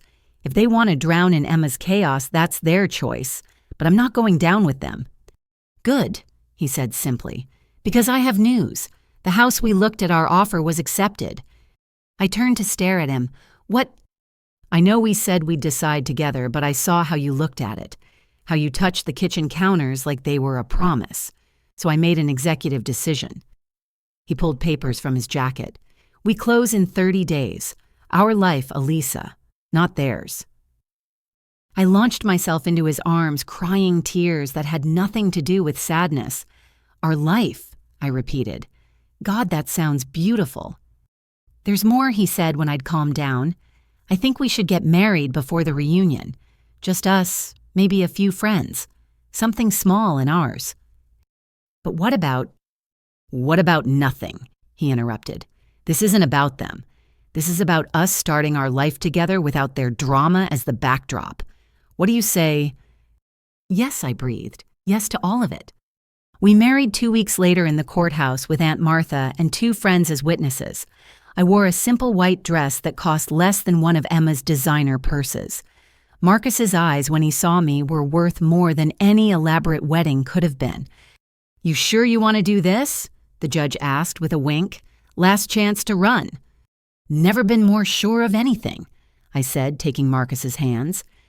The vows were simple, the ceremony brief, but the promises we made carried the weight of everything we'd been through. In sickness and in health, seemed particularly poignant after my hospital stay. For richer or for poorer, held special meaning when he'd seen my financial struggles laid bare. "I now pronounce you husband and wife," the judge declared, and Marcus kissed me like we had all the time in the world because we did. Our time, our world, our life. Aunt Martha took us to lunch afterward, raising her champagne glass with tears in her eyes. "To new beginnings and healthy boundaries," she toasted. "May you build the life you deserve, not the one others demand." We moved into our house the following week. 3 bedrooms, 2 bathrooms, a kitchen with counter space for 2 people to cook together, and a yard where we could plant a garden. It was everything my studio apartment hadn't been. Spacious, bright, and most importantly, ours. "I love you," Marcus said as we stood in our empty living room boxes piled around us. "I love that you're my wife. I love that we're building this together." "I love that I can actually say we now and mean it," I replied. "No more I against the world." "We didn't tell my family about the marriage or the house. Let them find out when they found out. I was done managing their emotions or cushioning their reactions." Emma escalated her campaign as the reunion approached. She created a social media group for family members posting ultrasound photos and baby registry links with captions about needing all the help we can get during this difficult time. She shared articles about the importance of family support, tagged relatives in posts about how blessed she was to have such a giving family. Then came the masterstroke. A week before the reunion, she posted in the family group, "I've heard some hurtful rumors about family members who could help but choose not to. Remember, what goes around comes around. Those who have been blessed should share their blessings." The subtext wasn't subtle. Several relatives reached out to me fishing for information about this supposed windfall I was hiding. I gave them all the same response. "I'm not sure what Emma's told you, but there's no secret inheritance or lottery winnings, just a lot of fiction." Marcus monitored the situation like a general preparing for battle. "She's setting you up," he observed, "making sure everyone's primed to see you as the selfish one when the truth comes out. Let her—" I said, surprising myself with my calm. I've been the villain in her story for months now. At least if the truth comes out, I'll be the villain with receipts. 3 days before the reunion, Dad had another cardiac event. Not a full heart attack, but what the doctors called unstable angina, brought on by stress. I spent hours at the hospital coordinating with doctors, managing insurance claims, all while Mom pointedly ignored me in favor of fussing over Emma's swollen ankles. His heart can't take much more of this, the cardiologist told me privately. The stress levels need to come down or we're looking at a major event within the year. I looked through the window at Dad's hospital room where Emma was taking selfies with him for her social media and made a decision. The truth needed to come out not for my vindication, but for his survival. The stress of maintaining this fiction was literally killing him. That night, I sat with Marcus and Aunt Martha strategizing. We had the evidence, the documentation, the receipts, but how to reveal it without causing the very stress that might harm Dad further. What if you didn't reveal it? Aunt Martha suggested. What if it revealed itself? What do you mean? She smiled, the expression sharp with judicial wisdom. Emma's greed will be her undoing. She's created a narrative where you're hiding money. What happens when she pushes that narrative in front of 50 relatives who start asking questions she can't answer? She'll double down, I predicted. Make wilder accusations. Exactly. And that's when you simply present facts. No drama, no emotion, just facts. Aunt Martha leaned back. Give her enough rope, as they say. The plan formed itself. I wouldn't go to the reunion planning to expose anything, but I'd go prepared with Marcus beside me and the truth at my fingertips. When Emma inevitably pushed her narrative, I'd be ready with calm, documented reality. You sure about this? Marcus asked that night as we prepared for bed in our new home. Once it's out there, you can't take it back. I thought about Dad in the hospital bed, Mom's tears, Emma's manipulations, and 9 years of invisible sacrifice. It's already out there, I said. The truth, I mean. It exists whether they acknowledge it or not. All I'm doing is making it visible. Visible, he repeated, after 9 years of invisibility. Terrifying, right? He pulled me close. You're the bravest person I know.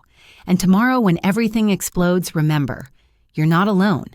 You have a husband who adores you, a home that's yours, and a future that doesn't depend on their approval. I fell asleep in his arms wearing my new wedding ring in our house that my family didn't even know existed. The unraveling was almost complete. Tomorrow would bring the reunion, the confrontation, and most likely the end of my family as I knew it. But sometimes endings were really beginnings in disguise. And as I drifted off, I realized I was ready for whatever came next. The invisible daughter was about to become impossible to ignore. The Riverside Country Club sprawled across manicured acres like a monument to old money and older traditions. As Marcus pulled our car into the parking lot, I could see the white event tents already bustling with relatives arriving for my grandparents' 60th anniversary celebration. The same venue where Emma had her fairy tale wedding, where my parents had renewed their vows at 25 years, where family milestones were marked with champagne and carefully orchestrated photos. Ready? Marcus asked, squeezing my hand. No, I admitted. But let's do this anyway. I dressed carefully.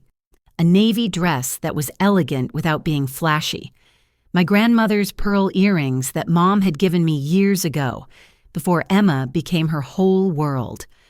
Marcus looked handsome in his gray suit, his wedding ring catching the morning light. We decided not to hide our marriage, but not to announce it either. Let them notice or not. Aunt Martha met us at the entrance, resplendent in emerald green.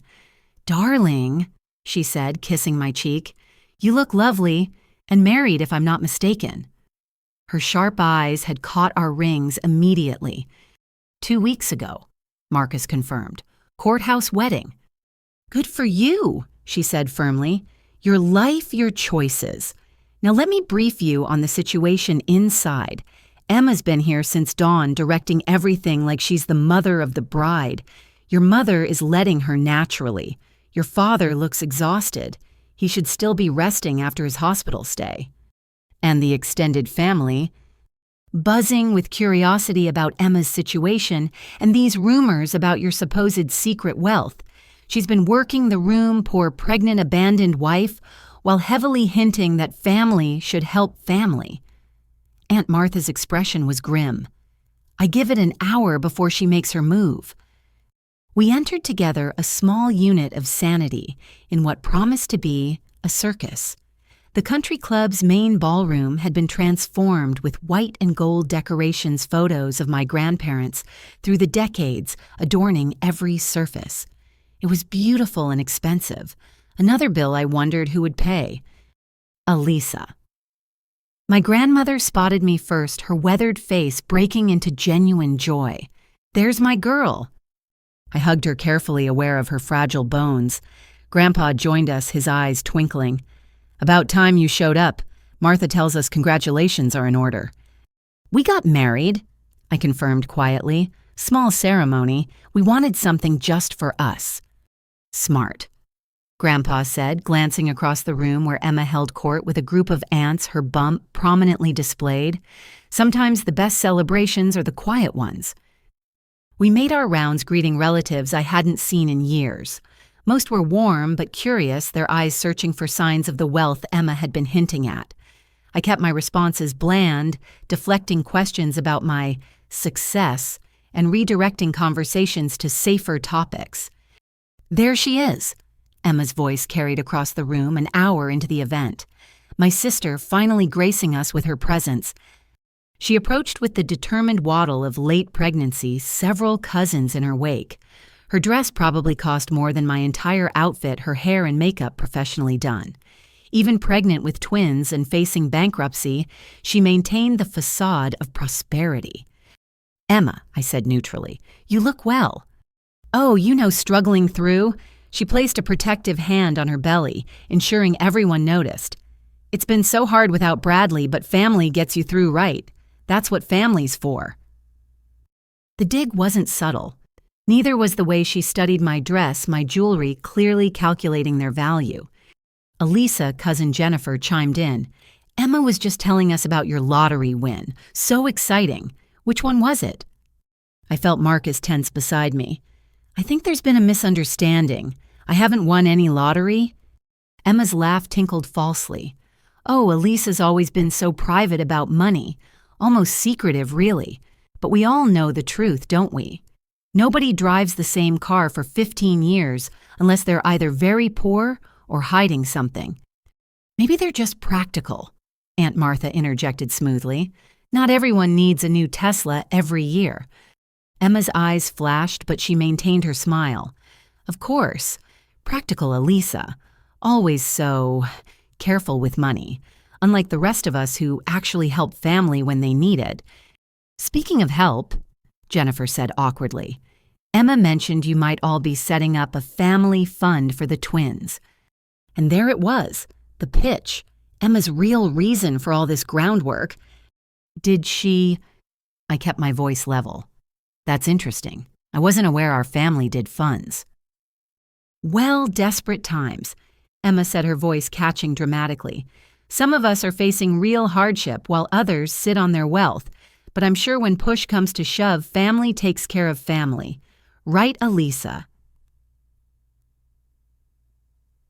The group was watching now, tension crackling. This was the moment Emma had been building toward. Public pressure to either admit to having money or look like the selfish sister who wouldn't help. "You're right," I said calmly. "Family should take care of family, which is why I've been taking care of Mom and Dad for the past 9 years. The words landed like a bomb. Emma's face went white, then red. "What are you talking about?" she managed. "Oh, didn't you know?" I pulled out my phone where I'd queued up a simple spreadsheet. $247,000 over 9 years. Mortgage payments, medical bills, credit cards, including the ones you maxed out buying designer goods. "You're lying," Emma's voice rose. "Everyone knows Bradley's family has been helping them." "Bradley's family cut you off over a year ago," I said evenly. "His mother confirmed it at a company event. They haven't given our parents a cent. Every mysterious payment, every lucky windfall, every bill that magically got paid. That was me. The relatives around us had gone silent, eyes wide. Emma looked like a cornered animal. "If that's true, why hide it?" she demanded. "Why all the secrecy?" "I didn't hide it. I just didn't advertise it. There's a difference between being generous and being a martyr. I chose to help quietly because it wasn't about getting credit." "Prove it," she hissed. "If you really paid all that, prove it." This was the crossroads. I could walk away, let her keep her narrative, or I could end this once and for all. I looked at Marcus, who nodded slightly, then at Aunt Martha, whose expression was grimly satisfied. Finally at my parents, who had approached during the commotion. Dad looked stricken. Mom looked confused. "Okay," I said simply. I opened the cloud folder Marcus had prepared and connected my phone to the large screen the country club used for presentations. "Let's look at some receipts." What followed was 15 minutes of methodical destruction. Bank statements showing automatic payments, credit card records with Emma's purchases highlighted, medical bills with my payment confirmations, the second mortgage documents with my account covering the payments. The room was dead silent except for the click of each new document appearing on screen. "The wedding," I said, showing invoices. $23,000. Emma told everyone Bradley's family paid. They didn't. Click. Dad's surgery, $30,000 after insurance, paid in full from my savings. Click. Mom's credit cards maxed out buying Emma gifts, $15,000 paid off over 18 months. Click, click, click. 9 years of invisible sacrifice made visible in devastating detail. "This is cruel," Emma whispered, tears streaming down her face. "Humiliating me at Grandma and Grandpa's anniversary." "No," I said firmly. "What's cruel is letting me bankrupt myself while you took credit. What's cruel is Mom calling me selfish while you spent money I didn't have. What's cruel is Dad lying in a hospital bed stressed about bills I was secretly paying while you posted selfies for sympathy." I turned to face the assembled relatives, many of whom had been prepared to fund Emma's lifestyle based on her lies. "I'm not wealthy. I'm not hiding lottery winnings or secret inheritances. I'm a 32-year-old accountant who spent 9 years hemorrhaging money I couldn't afford to lose because I thought that's what love looked like. I was wrong." The screen showed one final document, a photo of Marcus and me at the courthouse exchanging rings. 2 weeks ago, I married the man who helped me realize I deserve better. We bought a house, a small one but ours. We're building a life based on truth, not manipulation, and we're done funding anyone else's fantasy. I turned off the screen and faced my family. Mom had sunk into a chair, face pale. Dad stood behind her, tears on his cheeks. Emma held her belly like a shield mouth, opening and closing without sound. "I love you all," I said quietly, "but I'm done disappearing so others can shine. Done being the villain in Emma's fiction. Done pretending this is normal or healthy or what family means." "How could you," Mom finally whispered, "airing our business like this?" "How could I not?" I countered. "Dad's in and out of the hospital from stress. Emma's facing fraud charges. You're about to lose your house, and somehow I'm still the bad guy for not giving more no. This ends now." "So you're abandoning us," Emma found her voice. "When I'm pregnant and alone." "I'm not abandoning anyone. I'm just no longer financing your life. There's a difference." "Some sister you are," she spat. "Some daughter." "Yeah," I agreed. "Some daughter. The one who gave $250,000 and got called selfish for not giving more. The one who saved your home while being told she never helped. The invisible one who's finally visible." I took Marcus's hand. "We should go. Happy anniversary, Grandma and Grandpa. I'm sorry it happened this way." "Don't you dare leave." Mom stood shaking. "You've ruined everything." "No, Mom, I've revealed everything. There's a difference." We walked out together, Marcus, Aunt Martha, and me. Behind us, the room exploded into chaos. Relatives demanding explanations. Emma sobbing dramatically, Mom's voice rising in hysteria. In the parking lot, I stopped and breathed. The sun was shining, birds were singing. The world hadn't ended. "You did it," Marcus said, pulling me close. "You made yourself visible. Was it worth it?" I asked, already knowing the answer. "Ask me in a year," I said, "when the dust settles and we see what's left." Aunt Martha hugged us both. "I'm proud of you, dear. That took tremendous courage." "What happens now?" I asked. "Now," she smiled. "Now you go home to your house with your husband and live your life. Let them sort through the wreckage. You've carried them long enough." As we drove away, my phone exploded with messages. I turned it off without looking. Tomorrow would bring the aftermath, the calls, the accusations, the family choosing sides. But today I was visible. Today I was free. And that was enough. The Riverside Country Club's ballroom felt like a courtroom. As I stood there, the projection screen behind me still displaying the last image of Marcus and me exchanging rings at the courthouse. 50 relatives stared in stunned silence, the weight of 9 years of receipts having just shattered Emma's carefully constructed fiction in the span of 15 minutes. Mom's voice cracked through the silence first. "How dare you, how absolutely dare you turn your grandparents' celebration into this attack on your family? Attack." I kept my voice level, though my hands trembled. Showing proof of financial support is an attack. Then what do you call Emma's months of spreading lies about me hoarding wealth? I call it a misunderstanding. Mom was on her feet now, face flushed. One that could have been handled privately with dignity. Like Emma handled it privately when she created a social media group to crowdfund from our relatives. I gestured to the aunts and cousins who'd been ready to open their wallets. Or when she told everyone I won the lottery but was too selfish to share. "You're twisting everything," Emma cried, mascara running in black rivers. "I never said—" "Family takes care of family," I quoted. "Unless the family member is me, apparently. Then family takes and takes and takes while calling me selfish for having limits." Dad stepped forward, his face gray with exhaustion and something that might have been shame. "Alisa, please. Not here. Not like this." "Then where Dad? When?" My voice broke slightly. "In another 9 years, when I've given $500,000, when you're back in the hospital because the stress is killing you, when Mom's still praising Emma for breathing while I'm invisible." "Invisible?" Mom laughed bitterly. "You're standing here destroying our family in front of everyone and you call yourself invisible." For 9 years, I was invisible. 9 years of sacrifice while Emma got credit for help that didn't exist. 9 years of being called selfish and cold while bankrupting myself for you. So yes, Mom, invisible. "If you wanted recognition, you should have said something." Emma interjected, one hand on her swollen belly, instead of this sneaky, underhanded, "Sneaky." Aunt Martha's voice cut through like a blade.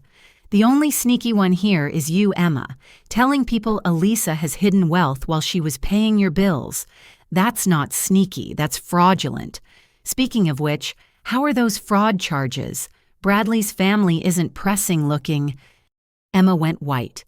The relatives murmured, piecing together implications. "That's enough," Mom turned on Aunt Martha. "You've always hated Emma, been jealous of her success." "What success?" I couldn't help the bitter laugh. "The failed boutique, the maxed out credit cards, the husband who divorced her for financial fraud. Or do you mean the success of convincing you to take a second mortgage for her house down payment while I paid the bills?" "At least Emma loves us." Mom's voice rose to a shriek. "At least she visits, calls, shares her life. All you do is judge us." "All I did was save you," I said quietly. Over and over, without thanks, without acknowledgement, without even basic respect. But you're right. Emma loves you. She loves you so much she was willing to let you lose everything as long as she got hers. "How dare," Emma started. "The bank called last week," I interrupted, "about the second mortgage. You're 3 months behind because I reduced my payments. Did Emma offer to help? Did she sell her designer bags or jewelry? Or did she move back in and add more expenses while contributing nothing?" The silence answered for her.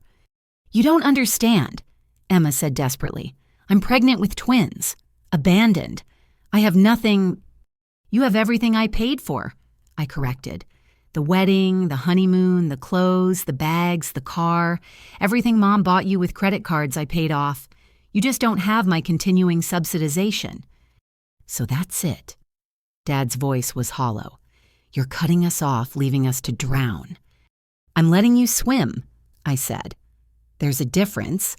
And if you drown, it won't be because I didn't throw enough life preservers. It'll be because you tied anchors to your own feet." "Cruel," Mom whispered. "So cruel. I didn't raise you to be this heartless." "You didn't raise me at all." I said the truth, finally breaking free. "You raised Emma. I raised myself. And then I raised you financially for 9 years, while you called me selfish for not giving more." Grandma, who'd been silent through the entire confrontation, suddenly stood. At 83, she commanded attention through presence alone. "Enough," she said simply. "Lynn, sit down. Emma, stop crying. Alisa, come here." I walked to my grandmother on unsteady legs. She took my hands in her weathered ones and studied my face. 9 years, she said softly. $250,000, and they never knew. Dad figured it out 2 years ago, I admitted. But he kept quiet. She nodded slowly, then raised her voice for everyone to hear. "I'm changing my will. Effective immediately. Everything that was going to Lynn's family now goes to Alisa." The room exploded. Mom's wail, Emma's shriek, relatives gasping. But Grandma held up one hand and silence fell. "A parent who can watch one child bleed for another and do nothing deserves nothing," she said firmly. "A sister who takes credit for sacrifices she didn't make deserves nothing. Alisa has given enough, more than enough." "Mother, you can't," Mom pleaded. "Think of the babies, your great-grandchildren." "I am thinking of them," Grandma said. "I'm thinking they deserve better than to be raised by a woman who commits fraud and a grandmother who enables it. Perhaps struggle will teach what privilege couldn't." She turned back to me. "You have a new house?" "Yes," I whispered. "With Marcus. We just closed." "Good. Build your life there. Fill it with love that doesn't cost everything you have." She kissed my forehead. "I'm proud of you. Your grandfather and I have watched this dysfunction for years. We should have intervened sooner." "You can't do this." Emma struggled to her feet. "Alisa's lying. She's manipulating everyone. The receipts are fake." "Fake." I pulled out my phone again. "Should we call the bank, the hospital, the credit card companies, verify every payment in real time?" "This is insane." She turned to the relatives. "You all see what she's doing, right? Destroying our family for attention." But the relatives were already backing away, the spell of her victim narrative broken. They'd seen the receipts, heard the admissions, understood they'd almost been scammed into funding a con artist's lifestyle. "We should go," Marcus said quietly beside me. "You've said what needed saying." I nodded, suddenly exhausted. But as we turned to leave, Mom's voice stopped us. "If you walk out now, don't come back. You're no daughter of mine." I turned to face her one last time. "I haven't been your daughter for years, Mom. I've been your bank account, and that account is now closed." "I have a heart condition," Dad called out desperately. The stress of truth," I asked, "or the stress of maintaining lies because I've been managing your heart condition for years, Dad. Every bill, every payment, every sacrifice, while you let Mom praise Emma and call me selfish. Your stress is not my responsibility anymore." "So you'll let me die?" His voice cracked. "I'll let you live," I corrected, "on your own terms with your own choices facing your own consequences, like adults do." "Alisa." Emma's voice turned wheedling. "Please, I know we've had our differences, but think of the babies, your nieces or nephews. Don't let them suffer for our mistakes." "I'm not letting them do anything," I said firmly. "You're their mother. Figure it out. Maybe sell some of those designer bags, maybe get a job, maybe ask Bradley's family for help. Oh, wait, they've seen who you really are, too. You're going to regret this, she hissed. When you're alone and bitter with just your money for company. I have a husband, I interrupted. A home, a future. Everything you said I'd never have because I was too selfish. Turns out the only thing I was too selfish for was continuing to fund your delusions. We walked out, then Marcus's hand steady in mine, Aunt Martha flanking us like a bodyguard.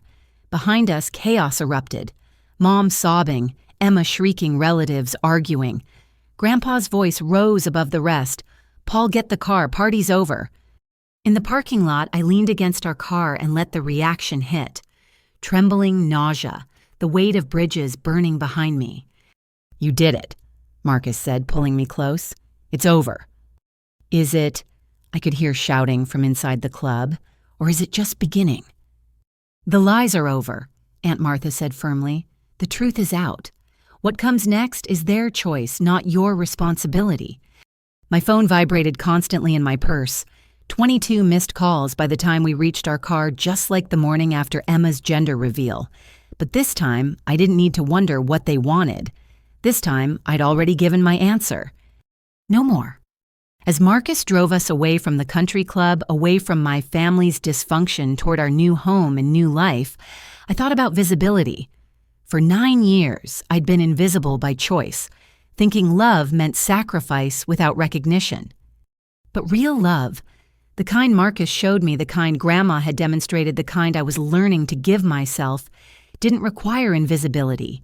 It required presence, truth, and the courage to be seen as you really were. I'd been seen today, finally fully seen, not as the selfish sister or the absent daughter, but as the woman who'd given everything and asked for nothing until she learned she deserved better. The price of visibility was high, but the cost of invisibility had been higher, and I was done paying it. 22 missed calls had turned into 47 by the time we reached our new house. Text messages flooded in so fast my phone froze twice. Marcus gently took it from my shaking hands and powered it off. Tomorrow, he said firmly. Whatever fallout is coming can wait until tomorrow. But the fallout didn't wait. We'd barely been home an hour when the doorbell rang.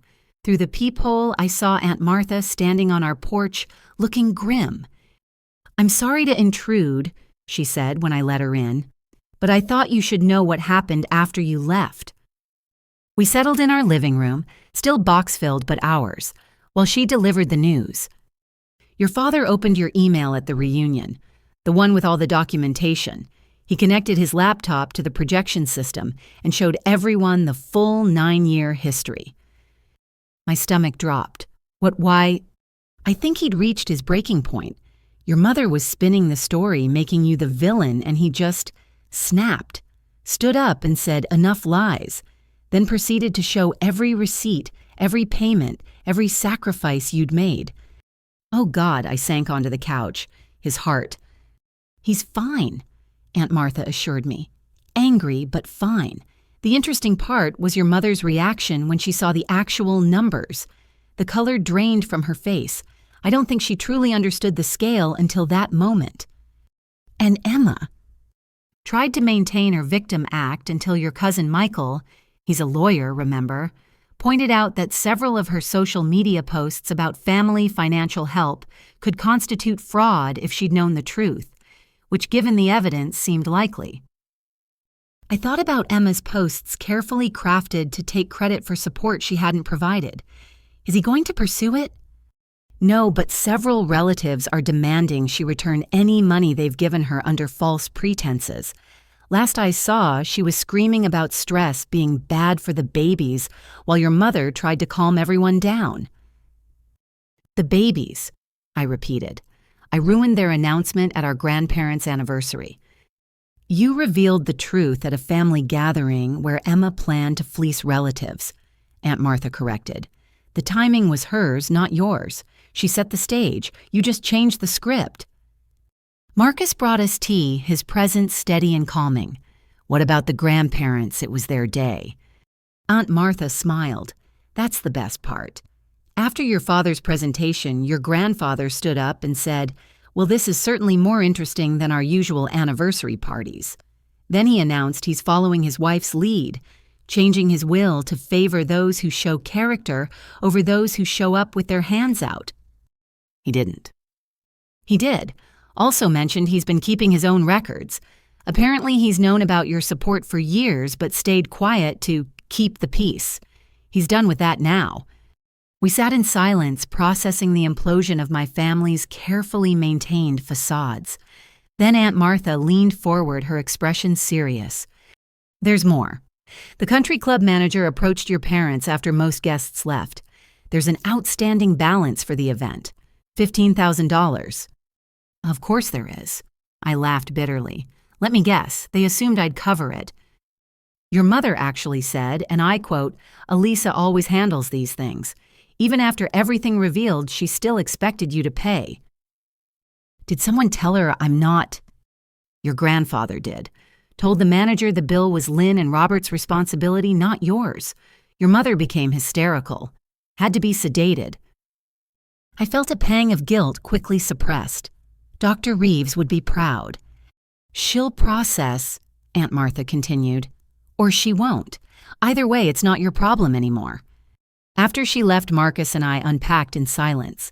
Each box we opened in our new home felt like building something, while my old life crumbled. Around midnight, curiosity won. I turned on my phone. 93 missed calls, over 200 texts. I scrolled through without listening to voicemails, reading just enough to understand the progression. Emma's early texts. How could you? You've ruined everything. I hope you're happy. Mom's please call. We need to talk. This isn't you. That therapist has brainwashed you. Dad's single message. I'm sorry for all of it. You deserved better. Then the tone shifted as word spread. Cousin Jennifer. I had no idea. Emma made it sound like you were rich and selfish. Uncle Pete. Your father showed us everything. $250,000 Christ kid. Why didn't you say something sooner? Various relatives' apologies, shock anger at being deceived. Then as evening fell, the real consequences hit. Emma, the manager says we have to pay or they'll pursue legal action. This is your fault. Mom, your father's having chest pains. The stress you've caused might kill him. Emma again. Bradley's lawyer called. His family saw your presentation online. They're now pursuing fraud charges since you proved I knew where the money came from. That one made me sit up. Marcus, look at this. He read it, frowning. Someone filmed it and posted it online. A quick search confirmed it. One of my younger cousins had live-streamed the entire confrontation. Thompson family reunion drama was trending locally. The comments ranged from supportive to scathing, but the evidence was undeniable. This changes things, Marcus said. If Bradley's family has proof Emma knew about your support while claiming it was them, she could face actual charges. I finished. My phone rang, unknown number. Against better judgment, I answered. Alisa. The voice was unfamiliar. This is Patricia Whitmore, Bradley's mother. I apologize for calling so late, but I wanted to thank you. Thank me. For exposing Emma's lies. We knew she was problematic, but your evidence proves she committed deliberate fraud. Our lawyers are moving forward with charges. I thought you should know since your testimony might be needed. I don't know what to say. Say you'll cooperate. That woman nearly destroyed my son. He believed her lies about your family having money, thought he was marrying into wealth. She destroyed his credit, his reputation, his future. Someone needs to hold her accountable. After I hung up Marcus and I sat in stunned silence, the truth hadn't just freed me, it had triggered an avalanche. I didn't mean for this, I said quietly. The criminal charges the family imploding. I just wanted them to see me. You wanted the truth, Marcus corrected. Everything else is consequences of their lies, not your honesty. My phone buzzed with a new message. Dad again. Emma's been arrested, fraud charges. Your mother is inconsolable. I don't blame you, but I thought you should know. The words hit like a physical blow. My sister, pregnant with twins, arrested because I'd revealed the truth. The weight of it crushed against my chest. She committed fraud, Marcus reminded me gently. You didn't make her lie, steal, or forge documents. You just stopped enabling the cover-up. I know. But knowing didn't ease the guilt. Those babies, though, they didn't ask for any of this. Neither did you, he pointed out. Neither did your parents when Emma dragged them into debt. Neither did Bradley when she destroyed his credit. Choices have consequences. Emma's facing hers. A final message appeared, this one from Grandma. Stand firm, dear one. Truth is painful but necessary. Emma's children will be better served by honesty than by continuing the cycle of enablement. We love you. I turned off my phone and let Marcus lead me to bed. Tomorrow would bring lawyers, family warfare, and consequences I couldn't yet imagine. But tonight, in our home built on truth, rather than lies, I slept without the weight of secrets. The reckoning had come. Not in the way I'd planned or wanted, but in the way truth demanded. And for the first time in 9 years, I wasn't responsible for managing the fallout. The invisible daughter had become visible, and the light was blinding everyone who'd grown comfortable in the dark. 3 months after the reunion, I stood in my kitchen kneading bread while rain pattered against the windows. The simple domesticity of the act, flour on my hands, yeast working its quiet magic, felt like a small revolution after years of chaos. Marcus sat at our kitchen table sorting through mail that no longer contained past due bills for people who weren't us. Letter from your dad, he said, holding up an envelope. I wiped my hands on my apron, another small joy having an apron having time to use it, and took the letter. Dad's handwriting, shaky but determined, filled 2 pages. Dear Alisa, I'm writing because your mother still won't speak your name, and someone needs to document what's happened. For posterity or perhaps for my own sanity. Emma took a plea deal. 6 months house arrest, 3 years probation restitution to Bradley's family. The twins were born 2 weeks ago, healthy girls named Sophia and Olivia. Yes, after swearing she'd never use Olivia, she chose it anyway. Emma's living with us, ankle monitor and all. Your mother dotes on the babies and pretends the rest doesn't exist. The house is in foreclosure. We couldn't maintain the payments without your help, as you knew we couldn't. We're moving to a senior living apartment complex next month. 2 bedrooms. Emma and the babies will need to find other arrangements after her house arrest ends. Your mother still insists you destroyed our family. I've stopped arguing. The truth is, we destroyed it ourselves long before you ever said a word. You just stopped enabling our destruction. I sold my truck and some tools to pay back a fraction of what you gave us. The check is enclosed. It's not much, $3,000. But I needed to do something. Consider it a down payment on the apology you deserve. I'm proud of you for speaking up, for walking away, for building the life we never taught you how to have. Marcus seems like a good man, better than any of us deserved for you. Your grandmother was right. Love shouldn't cost everything. I'm sorry it took me 65 years to learn that lesson. With love and regret, Dad. The check fluttered to the table, $3,000 against $250,000. A gesture more than restitution, but a gesture that mattered. You okay? Marcus asked, reading my face. He sold his truck. He loved that truck. He loves you more. Just took him too long to show it. I folded the letter carefully and placed it in the drawer where I kept important things. Not with the old financial records. Those lived in a filing cabinet, evidence of a life I no longer led. But with our marriage certificate, the deed to our house, the ultrasound photo from my 8-week appointment that we hadn't told anyone about yet. Emma named one of the babies Olivia, I said, returning to my bread, after specifically saying she'd never use that name. Marcus laughed. Of course she did. Can't let you have anything even a name on her forbidden list. My phone buzzed with a text from Aunt Martha. Lunch Thursday, my treat. Have news about the will settlement.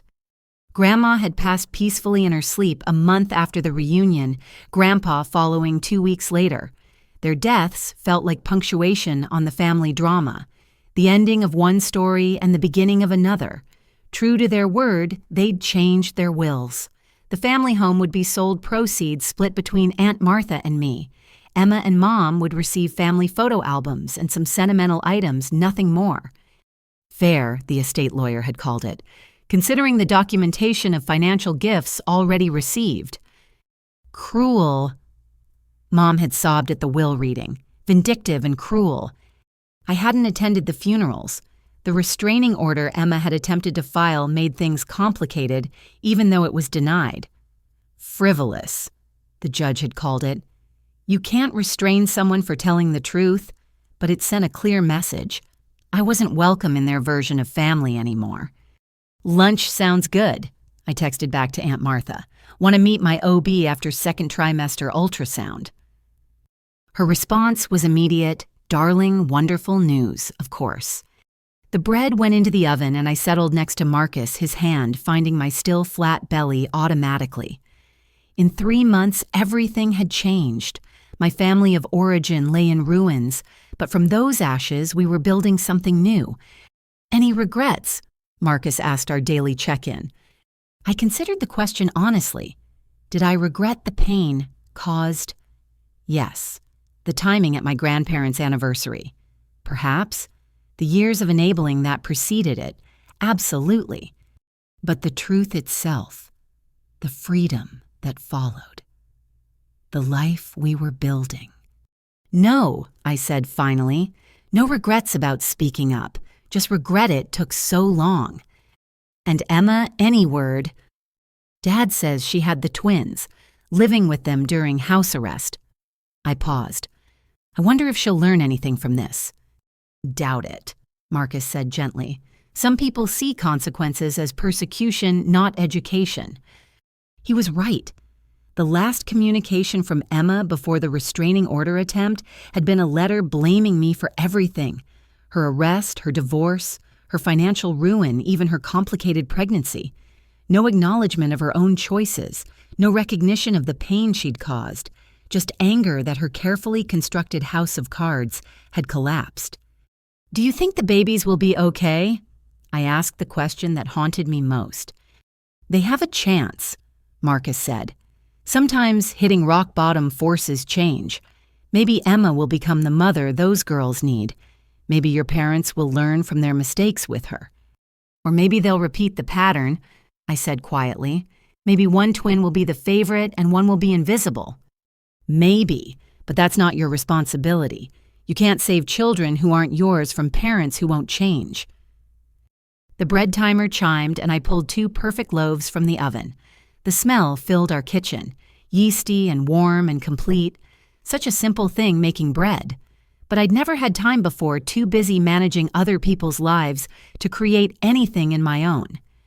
I want to send them pictures, I said suddenly, of the ultrasound, not to reconnect, just so they know, so Dad knows something good came from all this pain. Marcus considered this, your choice, but maybe wait until after the birth. See how you feel when our child is real and present, not just possibility. Our child. The word still felt surreal. After years of pouring everything into my family, the idea of creating my own felt revolutionary. A child who would know they were seen, valued, loved without condition or transaction. Dr. Reeves says it's normal, I said. The guilt, the urge to reconnect. She calls it extinction burst behavior, my own version. What else does she say? That healing isn't linear, that family patterns take generations to break, that choosing differently for our child is the best revenge against dysfunction. Marcus pulled me close and we sat in comfortable silence, the smell of fresh bread filling our home. Outside, neighbors walked dogs and children played normal life continuing, while my family navigated their new reality without my financial support. They'll survive, I said, not sure if I was trying to convince him or myself. Or they won't, Marcus said pragmatically. But either way, they'll do it as adults facing their own consequences, not as dependents draining their child dry. My phone buzzed with another message, Mom's number. I let it go to voicemail without checking. Some boundaries once set needed walls around them. 3 months since visibility. 3 months since truth. 3 months of learning who I was when I wasn't everyone else's safety net. Turns out I was a woman who baked bread, who grew tomatoes in her backyard, who went to therapy and prenatal appointments, who loved her husband and planned for her child, who had lunch with aunts who saw her worth and ignored calls from those who only saw her utility. I was visible now, not to everyone. Mom still wouldn't speak my name. Emma saw me only as the villain of her story, but to the people who mattered, to Marcus, to Aunt Martha, to the child growing inside me. Most importantly, to myself. And that visibility, that recognition of my own worth beyond what I could provide others, was worth every bridge burned to achieve it. The aftermath was messy, painful, complicated. But it was also mine, my life, my choices, my future. And for the first time in my entire life, that was enough. 1 year later, I stood in my backyard pushing Lily on the swing Marcus had installed the week she was born. 6 months old now, she giggled at the gentle motion, her chubby hands gripping the safety bar as autumn leaves danced around us. The garden I'd planted in those first weeks after the reunion had produced a surprising harvest. Tomatoes, peppers, herbs that filled our kitchen with fresh scents. "Letter came," Marcus called from the back door. "From your dad." I settled Lily in her bouncer and took the envelope. Dad's handwriting was steadier now, the stress medication and simplified life showing their effects. "Dear Alisa and family, happy birthday to little Lily. 6 months already. I can hardly believe it. The photo you sent is on my nightstand next to one of you at her age. The resemblance is striking. Life updates. Your mother and I are settled in the senior apartment. 2 bedrooms, 1 bathroom, small but manageable. Emma moved out last month when her house arrest ended. She's renting a place with the twins, working at a daycare center that lets her bring them. It's honest work, perhaps the first in her life. Your mother has started therapy, Dr. Kingsley twice a week. She cried for the entire first 3 sessions, he says, but she keeps going. Last week, she asked me to tell you she's sorry. She's not ready to say it herself, but it's progress. Emma hasn't asked for money in 2 months. She's learning to budget, to live within means. The twins are thriving despite everything. They're crawling now into everything. Sophia looks like Emma, but Olivia reminds me of you at that age. Quiet, observant, taking it all in. I've been working part-time at Henderson's Hardware. Nothing much, but it covers our groceries and medications. It feels good to contribute rather than just take. I think I understand now why you kept helping secretly. The dignity of it. Though I wish you'd never had to learn that lesson so young. Your Aunt Martha says you're starting your own accounting practice. I'm not surprised. You always did have a head for numbers and a heart for helping people who deserve it. Choose your clients wisely. Not everyone who needs help should receive it. Another lesson learned too late. I dream sometimes that you'll visit, that I'll meet Lily in person, hold my granddaughter, tell her stories about her mother's strength. But I understand if that day never comes. Some bridges once burned can't be rebuilt. Some shouldn't be. Know that I love you, that I see you now, truly see you. And I'm amazed by who you've become despite us, or perhaps because of surviving us. Either way, you've broken the cycle. That little girl will never doubt her worth or her visibility. Happy birthday, Lily. May you inherit your mother's strength and your father's steadiness. May you always know you're loved. With love and respect, Dad and Grandpa, though I may never earn that title. I wiped away tears and showed Marcus the letter. He read it while bouncing Lily, his expression thoughtful. He's trying, Marcus observed. They all are in their way. I folded the letter carefully. Mom in therapy, Emma working an honest job, Dad contributing instead of taking. Maybe the shock was what they needed. Maybe, do you want to visit? I watched Lily grab for Marcus's nose, her whole face lighting up when she caught it. This little person who would never question her worth, never wonder if she mattered as much as a sibling, never sacrifice her future for parents who couldn't see her. Not yet, I decided. Maybe someday, when Lily's older, when I can trust they won't slip into old patterns, when seeing them doesn't feel like risking everything we've built. Fair enough. He handed Lily to me, ready for dinner at Aunt Martha's. The monthly dinners with Aunt Martha had become tradition. She'd sold her big house and bought a condo near us, claiming she wanted to be close to her favorite great-niece. She spoiled Lily, appropriately respected our boundaries, and never pushed for reconciliation I wasn't ready for. As I buckled Lily into her car seat, my phone buzzed with a notification from my business account. 3 new client inquiries for Thompson Accounting Services. I'd started small working from home, choosing clients carefully as Dad suggested. People who needed help and deserved it. Small business owners, single parents, elderly folks navigating retirement. No family drama, no emotional manipulation, just clean numbers and fair fees. "You know what today is?" Marcus asked as we drove to Aunt Martha's. Saturday. 1 year since we closed on the house, our first home anniversary. I smiled remembering that day. The weight of keys in my hand, the echo of empty rooms waiting to be filled, the freedom of a space that was ours alone. "Best decision we ever made," I said. "Second best," he corrected, glancing at Lily in the rearview mirror. "She's the best." Aunt Martha greeted us with her usual enthusiasm, immediately claiming Lily for snuggles. Her condo was warm and welcoming, photos of family members covering one wall. I noticed she'd added our wedding photo and several of Lily. "Wine for the adults, mush for the princess." She announced, settling us in her living room. "Now tell me about the business. How's the first quarter looking?" We talked shop while Lily played with soft blocks, occasionally interjecting her own babbled opinions. Normal conversation about normal life. No crisis, no manipulation, no guilt. Just family as it should be. "Your mother called," Aunt Martha mentioned over dessert. "Wanted your address. I told her she'd need to ask you directly." "Good boundary," I approved. "Did she say why?" "Something about a letter. She's been writing and rewriting it for weeks, according to your father. Therapy homework, I believe."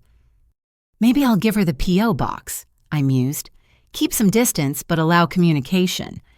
Smart. Protect your peace while allowing for growth. As we prepared to leave, Aunt Martha pulled me aside. "I'm proud of you, you know. The business, the baby, the boundaries. You've built something beautiful from the ashes." "We've built it," I corrected. "Marcus, you, Dr. Reeves. It takes a village." "A healthy village," she emphasized. "Not one that demands you burn yourself to keep others warm." Driving home, Lily asleep in her car seat, I reflected on the year. The pain of estrangement balanced against the peace of freedom. The guilt of boundaries warring with the joy of authentic life. It wasn't perfect. I still sometimes dreamed of the mother I wished I'd had, the sister who might have been a friend. But dreams weren't reality, and reality demanded I protect my daughter from the dysfunction that had nearly destroyed me. "Regrets?" Marcus asked our daily question as we pulled into our driveway. "No," I answered honestly. "Questions sometimes, what-ifs occasionally, but no regrets." Inside, I put Lily to bed while Marcus started the dishwasher. Such mundane tasks, but they felt sacred in their simplicity. No drama attached, no hidden costs, just life lived honestly. My phone showed 3 new text messages, 2 from clients, 1 from an unknown number. Curious, I opened it. "Alisa, this is Emma. I know we're not speaking, and I understand why. I just wanted you to know I'm in therapy too, working on accountability. The twins are good. I'm trying to be the mom they deserve. No response needed. Just wanted you to know." I stared at the message feeling something. Not forgiveness, exactly not yet. But maybe the first crack in the wall I'd built. "Everything okay?" Marcus asked, finding me in the nursery. I showed him the text. He read it, then pulled me close. "How does it feel?" "Like possibility," I said after a moment. "Not promise, not reconciliation, just possibility." "That's enough for now," he said. "More than enough." We stood together watching Lily sleep, her tiny chest rising and falling with perfect trust. She'd never know the weight of invisible sacrifice, the pain of conditional love, the exhaustion of buying affection you should receive freely. "We broke the cycle," I whispered. "You broke it," Marcus corrected. "That day at the reunion. every choice since. You broke it. But he was wrong. We broke it together. Me by speaking truth, him by showing me love didn't require payment, Aunt Martha, by demonstrating healthy family, Dr. Reeves, by teaching me boundaries, even my parents, by facing consequences that forced change. And Lily would never need to break it because she'd never inherit it. She'd grow up visible, valued, loved, without condition or cost. Thank you for reading my story. I said to the darkness, though I knew you were listening, for witnessing what happens when invisible daughters finally step into the light. If you're carrying someone else's life on your shoulders while they call you selfish for having limits, know this love shouldn't cost everything you have. Family shouldn't require your invisibility, and sometimes the most loving thing you can do is stop enabling dysfunction and start modeling health. What would you do? I asked. If you discovered your sacrifices were not just unseen but rewritten to make you the villain, would you keep giving or finally say enough? Have you ever been the invisible one holding everyone up while being told you do nothing? Tell me your story. I'd love to know I'm not alone in this journey from invisible to seen. If this story resonated with you, please like and subscribe. Share it with someone who might need to hear that their worth isn't measured in what they sacrifice. Comment below with your own experiences of choosing visibility over invisibility, boundaries over burnout. Remember, you deserve to be seen, valued, and loved for who you are, not what you provide. Sometimes breaking the cycle means breaking away, and that's okay. Thank you for being here. Thank you for seeing me. Until next time, this is Alisa, no longer invisible, finally free. The end.